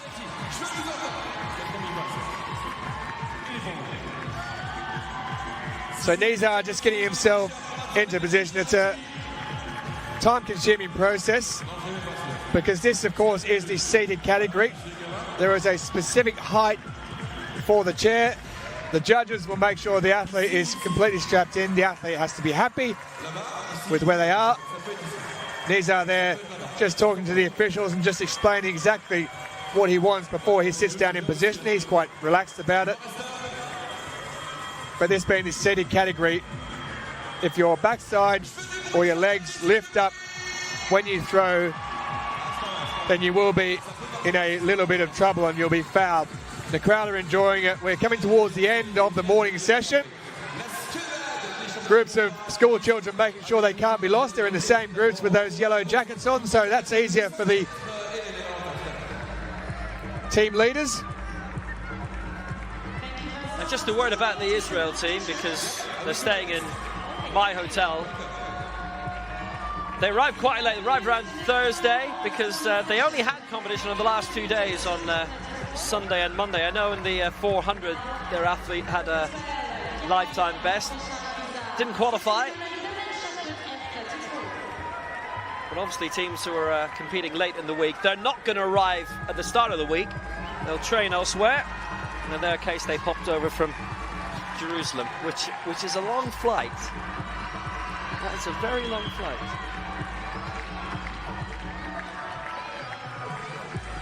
And they'll want to do it again next year. Well, there's a few athletes in this who'll want to do it again now. Men's 800 metres T34 final.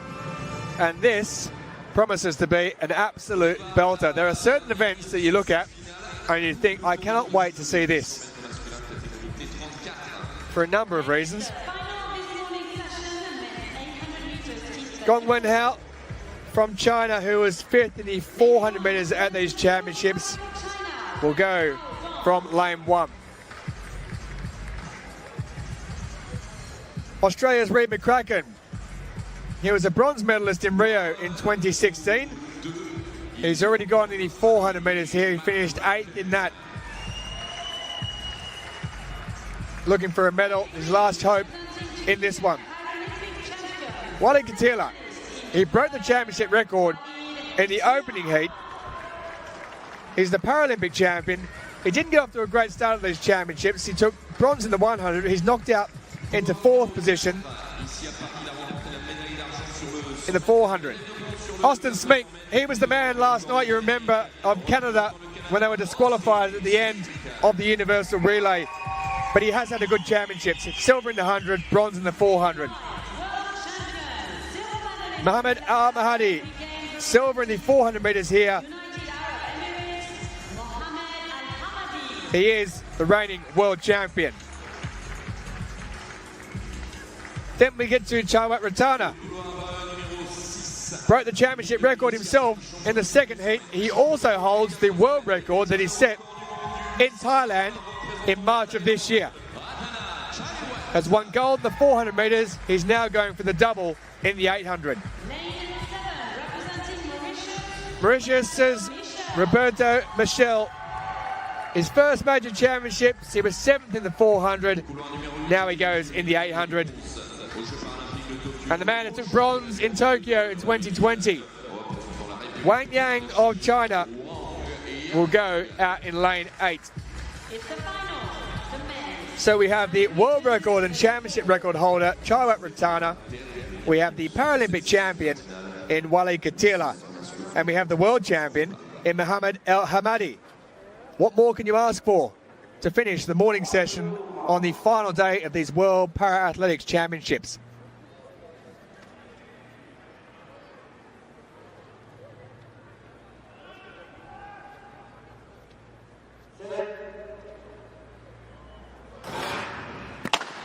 So 2 laps and the gun has gone again. Now I don't know whether that was a misfire or whether there was an issue with one of the athletes, perhaps their front wheel being across the line. Well, we don't often see a false start in an 800 meters. I didn't see anybody go, but the Australian, McCracken, was the only one who didn't move. And he looked around, and then the second gun went. Well, the green card's been issued, so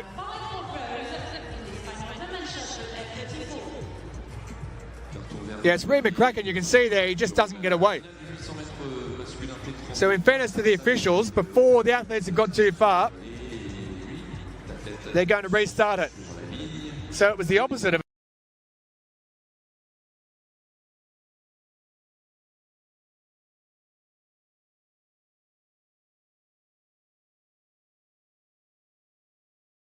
line for the final of the men's 800 metres T34.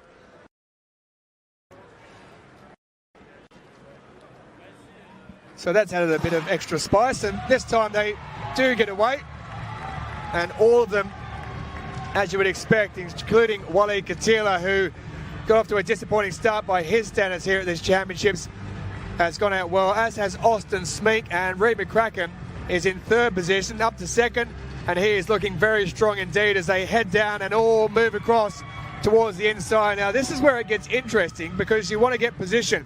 You want to be there, and Smink at the moment has gone out to the front for Canada. He's already won a couple of medals. He could have had a gold medal in the 4x100 metres relay, but he was a little bit quick to jump the gun when it came to the changeover from Zach Gingras. But it is Austin Smink who's in front, McCracken, and then Wally Katila, who's the reigning Paralympic champion, is out there, and the world record and championship record holder, Ratana, has got some work to do in the blue around the outside. But out in front at the moment, Austin Smink has done remarkably well. He knows exactly what he wants to do in this race. He has set the pace, and he said, come catch me if you can. And Wally Katila is now trying to do that. He has moved up into 2nd position. The Paralympic champion, Katila, look way down the outside there. Ratana in the blue, he's doing his best. He's the world record and championship record holder. He set that in the heat. I don't know whether he's going to have enough though. I think he's going to have to come from too far. Austin Smink has been in the front for pretty much the whole race, but it's Katila who comes around the outside, and Wally Katila is going to add the world title to his Paralympic title, and Austin Smink is going to miss out altogether. It's Smink who's missed out. He's finished 4th, but Wally Katila has taken the victory. Mohamed Al Hamadi in second position. Well, Austin Smink led for the whole way bar the last 50 metres. He took the race to them, 1:39.23. Misses out on the championship record, but he won't mind Wally Katila. He'll be just happy to have added to his gold collection. Al Hamadi, who was the reigning world champion, has to settle for silver, and Gong, with a lifetime best for China, has taken the bronze after finishing 5th in the 400 metres at these championships earlier on. I love this race, and I love watching athletes go out and take it to who could have been considered the favorite. We saw Austin here get off to an Austin Smink get off to a great start. He wanted to have that inside line, and I love this aggressive move he pulls here. Austin's looking around as that waterfall comes over, and he parks himself right in front of Katila, making sure he doesn't get that leading spot. He is committed to leading this race and running it in the way that he wants to, knowing he's got some serious competition behind him. But this is where we see Katila make his move. At this point, it's come down to a race of top speed and who has it. It was a dangerous move for Smink because it means he's out in the front for the whole time, and all those athletes who have very carefully lined themselves up behind him are getting that amazing 30% energy saving. But the best move here was definitely Al Hamadi just sneaking through on the inside. He didn't have any room, but he knew he could go faster, so he had to get on that inside line, which just opened up. He was so patient. That was a brilliant silver medal, and congrats to Gong on his new PB and the bronze.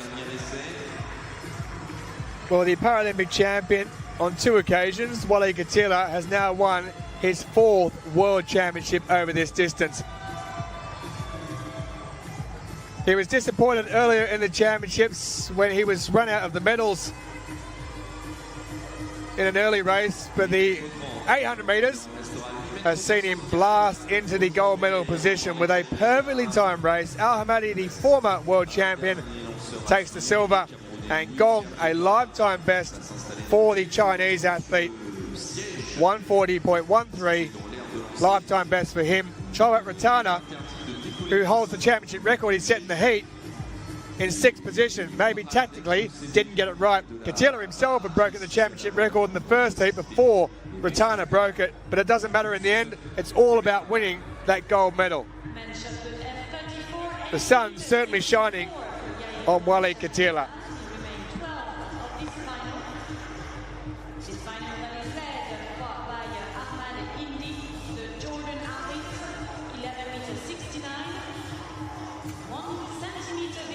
Well, Wally Katila back to winning ways.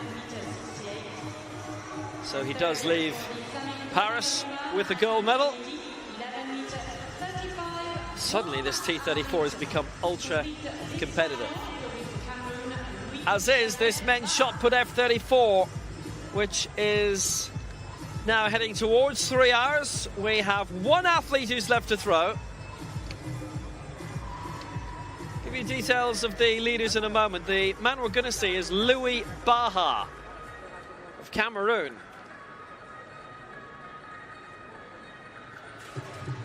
F34 seated throwing event. It is coordination impairment. The lights are on.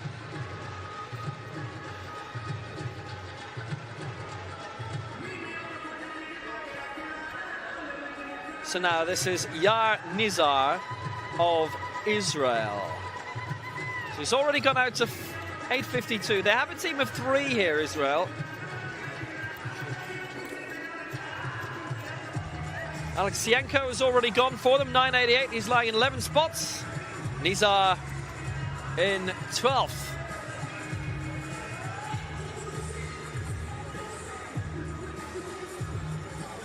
So 8:52.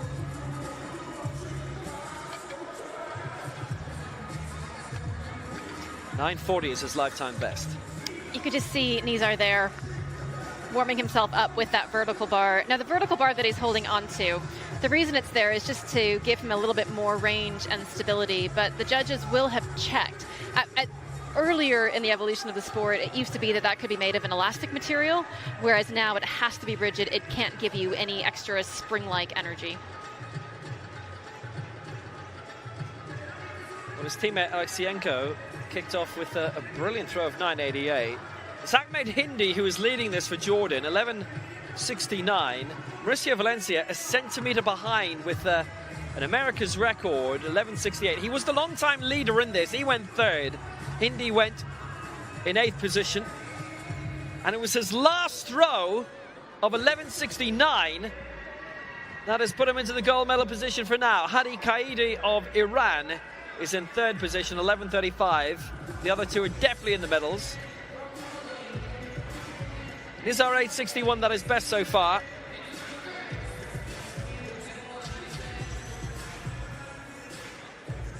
You can just see there that Nizar wasn't quite happy with his connection with that chair, which is so important because much like the racing wheelchairs that have to become a part of your body, that chair is your foundation for that throw.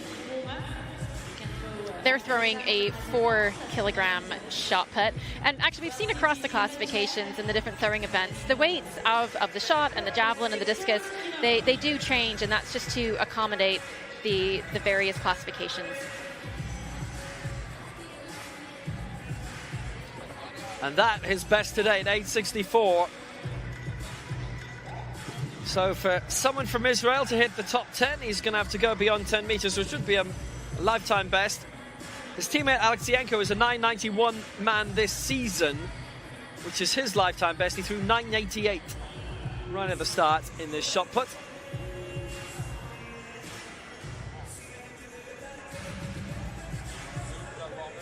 Shown consistency in his marks. They're in quite an exposed part of the stadium. The sun will be beaming down. Once the sun moves later in the afternoon, it gets into the shade, but not now.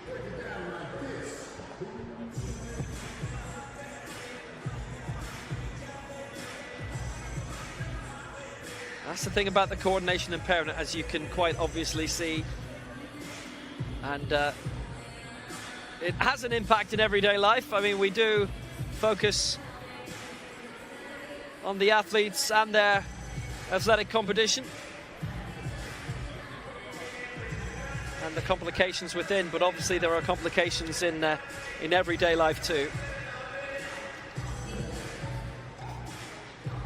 Sometimes there's an assumption that some of the seated throwers can't walk, and they can, and that's exactly why we have a judge sitting right beside the athletes holding a flag, who we have decided to call the butt judge. And it's just to make sure that no use of the legs is involved in the throws, to make sure that the playing field is even for everybody.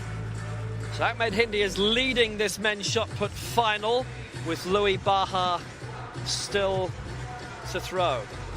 Further upcoming events in Parasport, by the way, there's the European Para Championships. They're on in Rotterdam next month. 10 different sports, bocce included, cycling, good variety. It's on for around 2 weeks.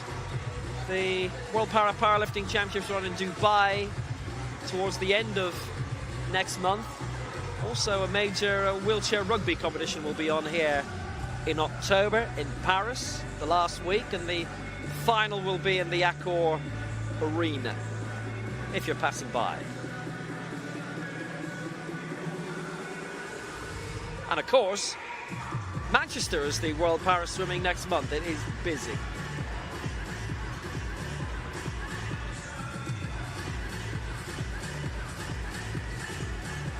So Louis Baha of Cameroon. 45 seconds left on the clock. And he is the last athlete to be competing in the last morning session of Paris 2023. You can just see here, there's something not quite right with his seating position. Now, he's already had his 4-minute allotted warm-up time, which is the time that the athlete has to get into their chair or get into their throwing seat and take their throw. Now, he didn't panic. He still had 17 seconds left, and he's managed to get that first throw away. Well, Louis Baha, 10th in the shot put and the javelin. at the last World Championships. I'll actually tell you a really strange curiosity, and I'm not sure I've seen it this week. I'm not sure I've seen it before. We get these printed start lists, and there are 12 starters on it. He is starter number 13, so he's a late entrant. 7:31 to start with. He finished 8th in the javelin in Doha in the 2015 World Championships. So it's the first global championships outside of the Middle East in which he has competed. And you can see on that throw just why he was so concerned about being strapped into the chair. He's leaning all the way back, and there's no backrest. And so if you're not secure, you risk, well, falling off that chair.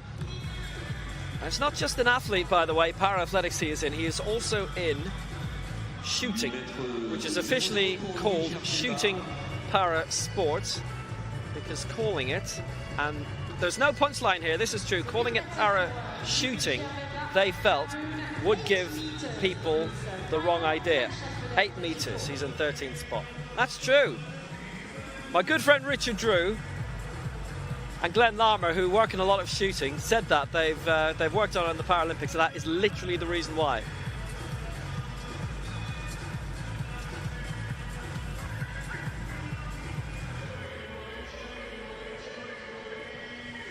feels like it's World Championships year and everything right now. So they've got a very busy World Cup circuit.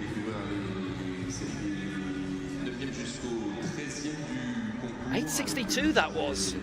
Now that's his best, and I'll tell you what, if he can add a few more centimeters on, he's getting better all the time. He's entitled to a break here because he's halfway through. 3 more centimeters, and he moves up. So at the halfway point, they do give them an extra minute, just because, you know, it's a throwing power event. You don't exactly want it to turn into a cardiovascular event, and you don't want the throws to suffer just because you're having to go through them so quickly. Baha 8:62.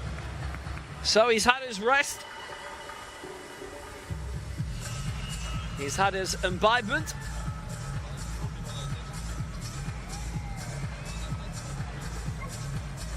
He's putting a decent amount into this.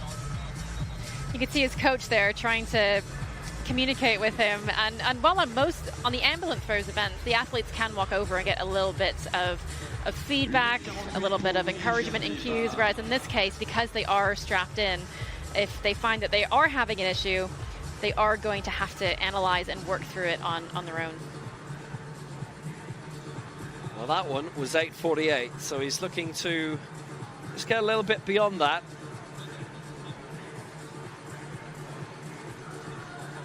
He finished 10th with a throw of 8:50 in Dubai.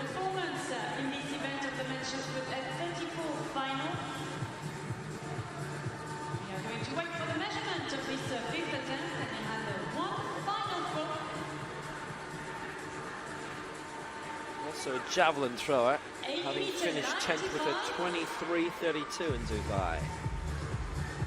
So Baha still in 13th place, but not now. 8:95, and he moves up a position.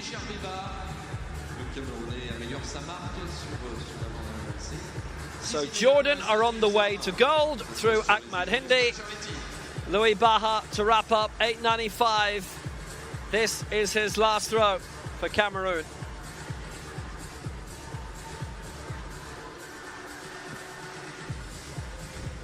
There's another part of the Stade Charlotte where the groundsman, when he arrives tomorrow morning for the new football season here, will probably take a holiday for the rest of the week.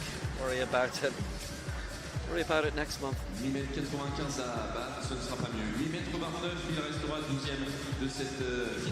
the home of Paris FC in Ligue 2, the French second division. And Baha in the top division of this, 12th spot, 8:95. And he wraps up his competition.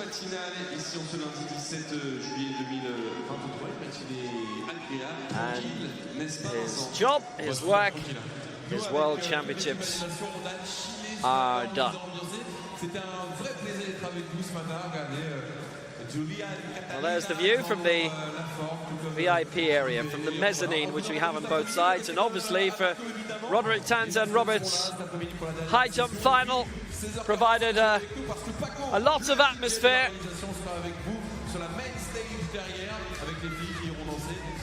Let's go back in time a bit. This is Baha's best throw of 8.95.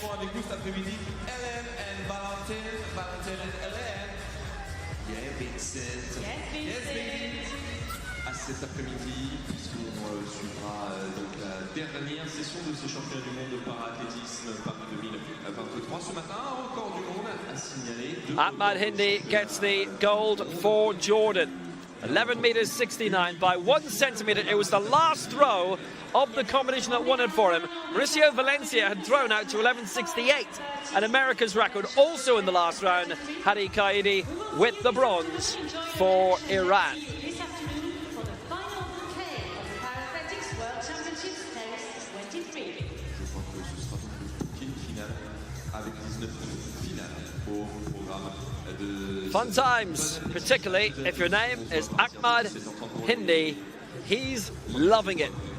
World champion in the men's shot put, F34. The world record holder, the reigning Paralympic champion, retains his world championship crown. Mauricio Valencia 1 centimeter away. What an ending.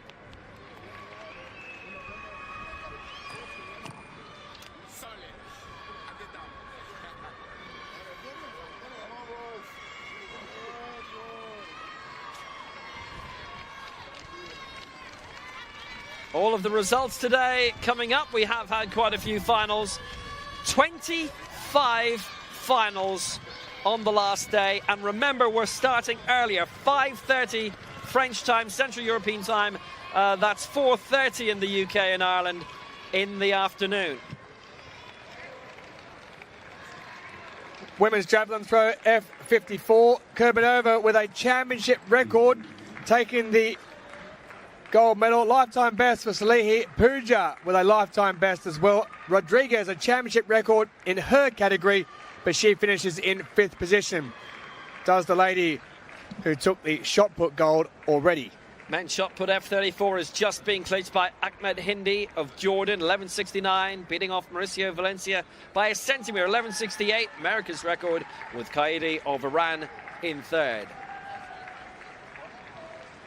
Mohammed Hindi of Iraq with the lifetime record in 10th place.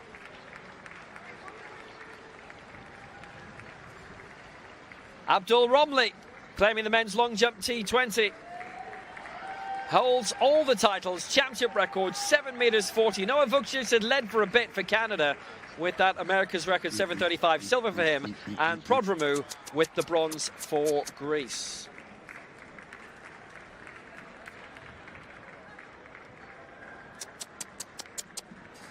Isaac Jean-Paul with a gold medal for the United States of America. It makes up for the silver he took in 2019.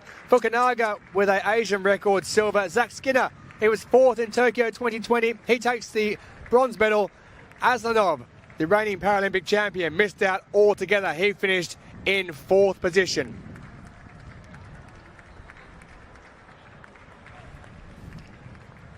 Men's 1500 metres T20, a dramatic finish and gold for Great Britain on his championship debut for Ben Sandilands of Fife. Michael Brannigan gets the silver for the United States and Sandra Baeza the bronze for Portugal.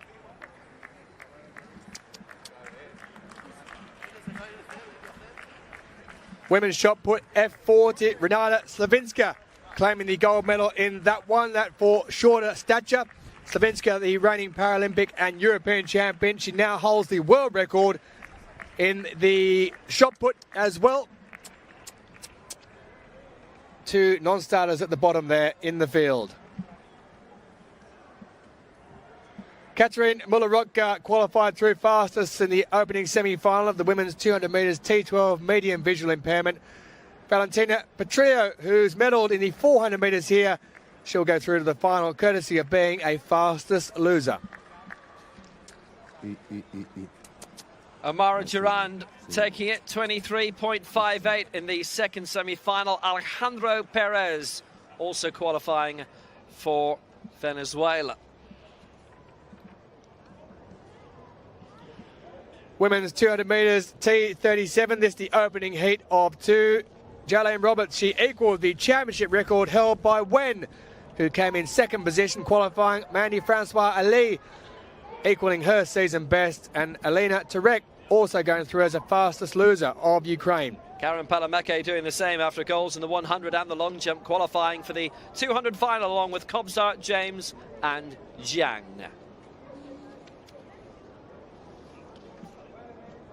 No, Deja Young, the championship record holder in this one. This is the first of 3 heats in the women's 200 metres T47. Brittany Mason going through in a season best time. De Silva equalling her season best, going through in second position. Season best as well for the next 2 times down in third and fourth. Sasarawan in Hapchot with victory in Heat 2, along with Teresa Yashova and Amanda Rummery. We'll be seeing them in the final. Lifetime best for Petra Lutheran of Hungary and Eula Ross of Germany.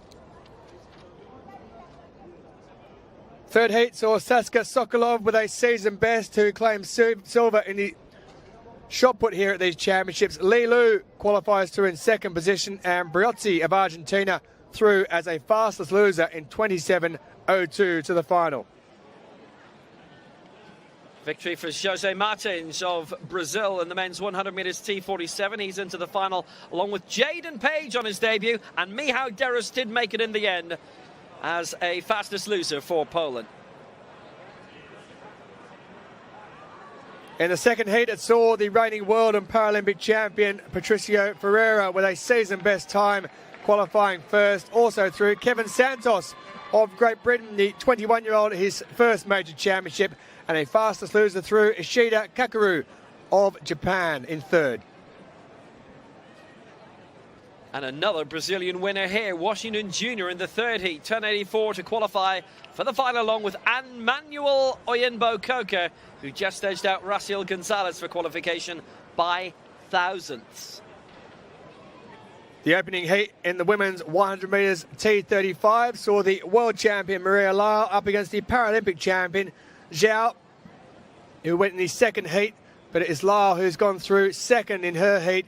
Gu going through first in 14.37. Isabel Forder, the veteran, in third, and Renetska with a lifetime best qualifying as a fastest loser in fourth. Zhao Ya taking the victory in Heat 2 of this T35, the reigning Paralympic and Asian champion, ahead of Suoid, Kibble and Timmer. They all qualify.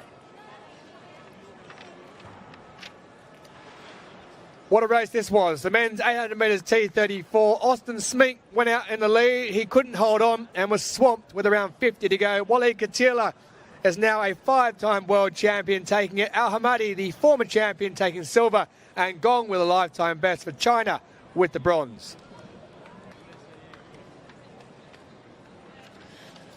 Well, the sun is shining here in Paris on day 10 on what is a Monday in the south of the city. We are very much looking forward to what next year brings as we head towards the final session in this championship. There are a lot of volunteers who look like they're going to get their photo taken towards the end of this championship. That generally happens, but they have done an absolutely fantastical job. The technical staff there as well on the course.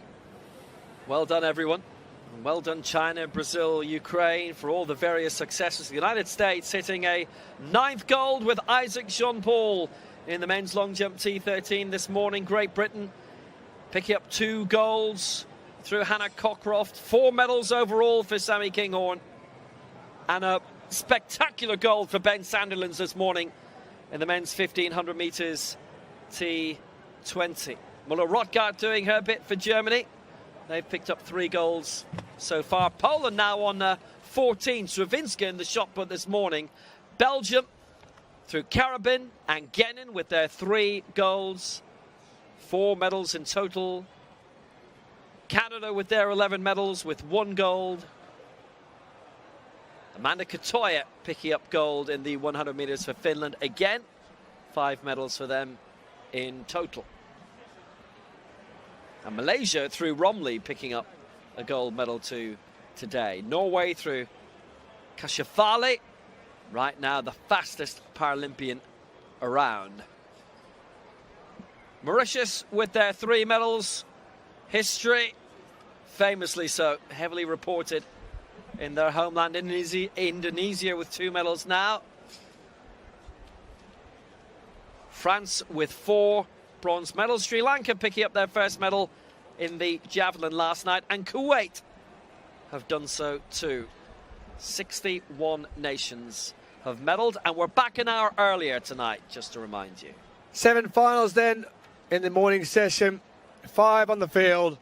There were 2 on the track. There were 4 championship records, 1 world record. They just keep on coming at you thick and fast. 19 finals in the evening session. There'll be 4 on the field, 15 on the track, and as Will Downing said, we'll be back at the slightly earlier time of 5:30 local time here in Paris. For me, Tolson Tollett, Will Downing and Steph Reed, bye for now.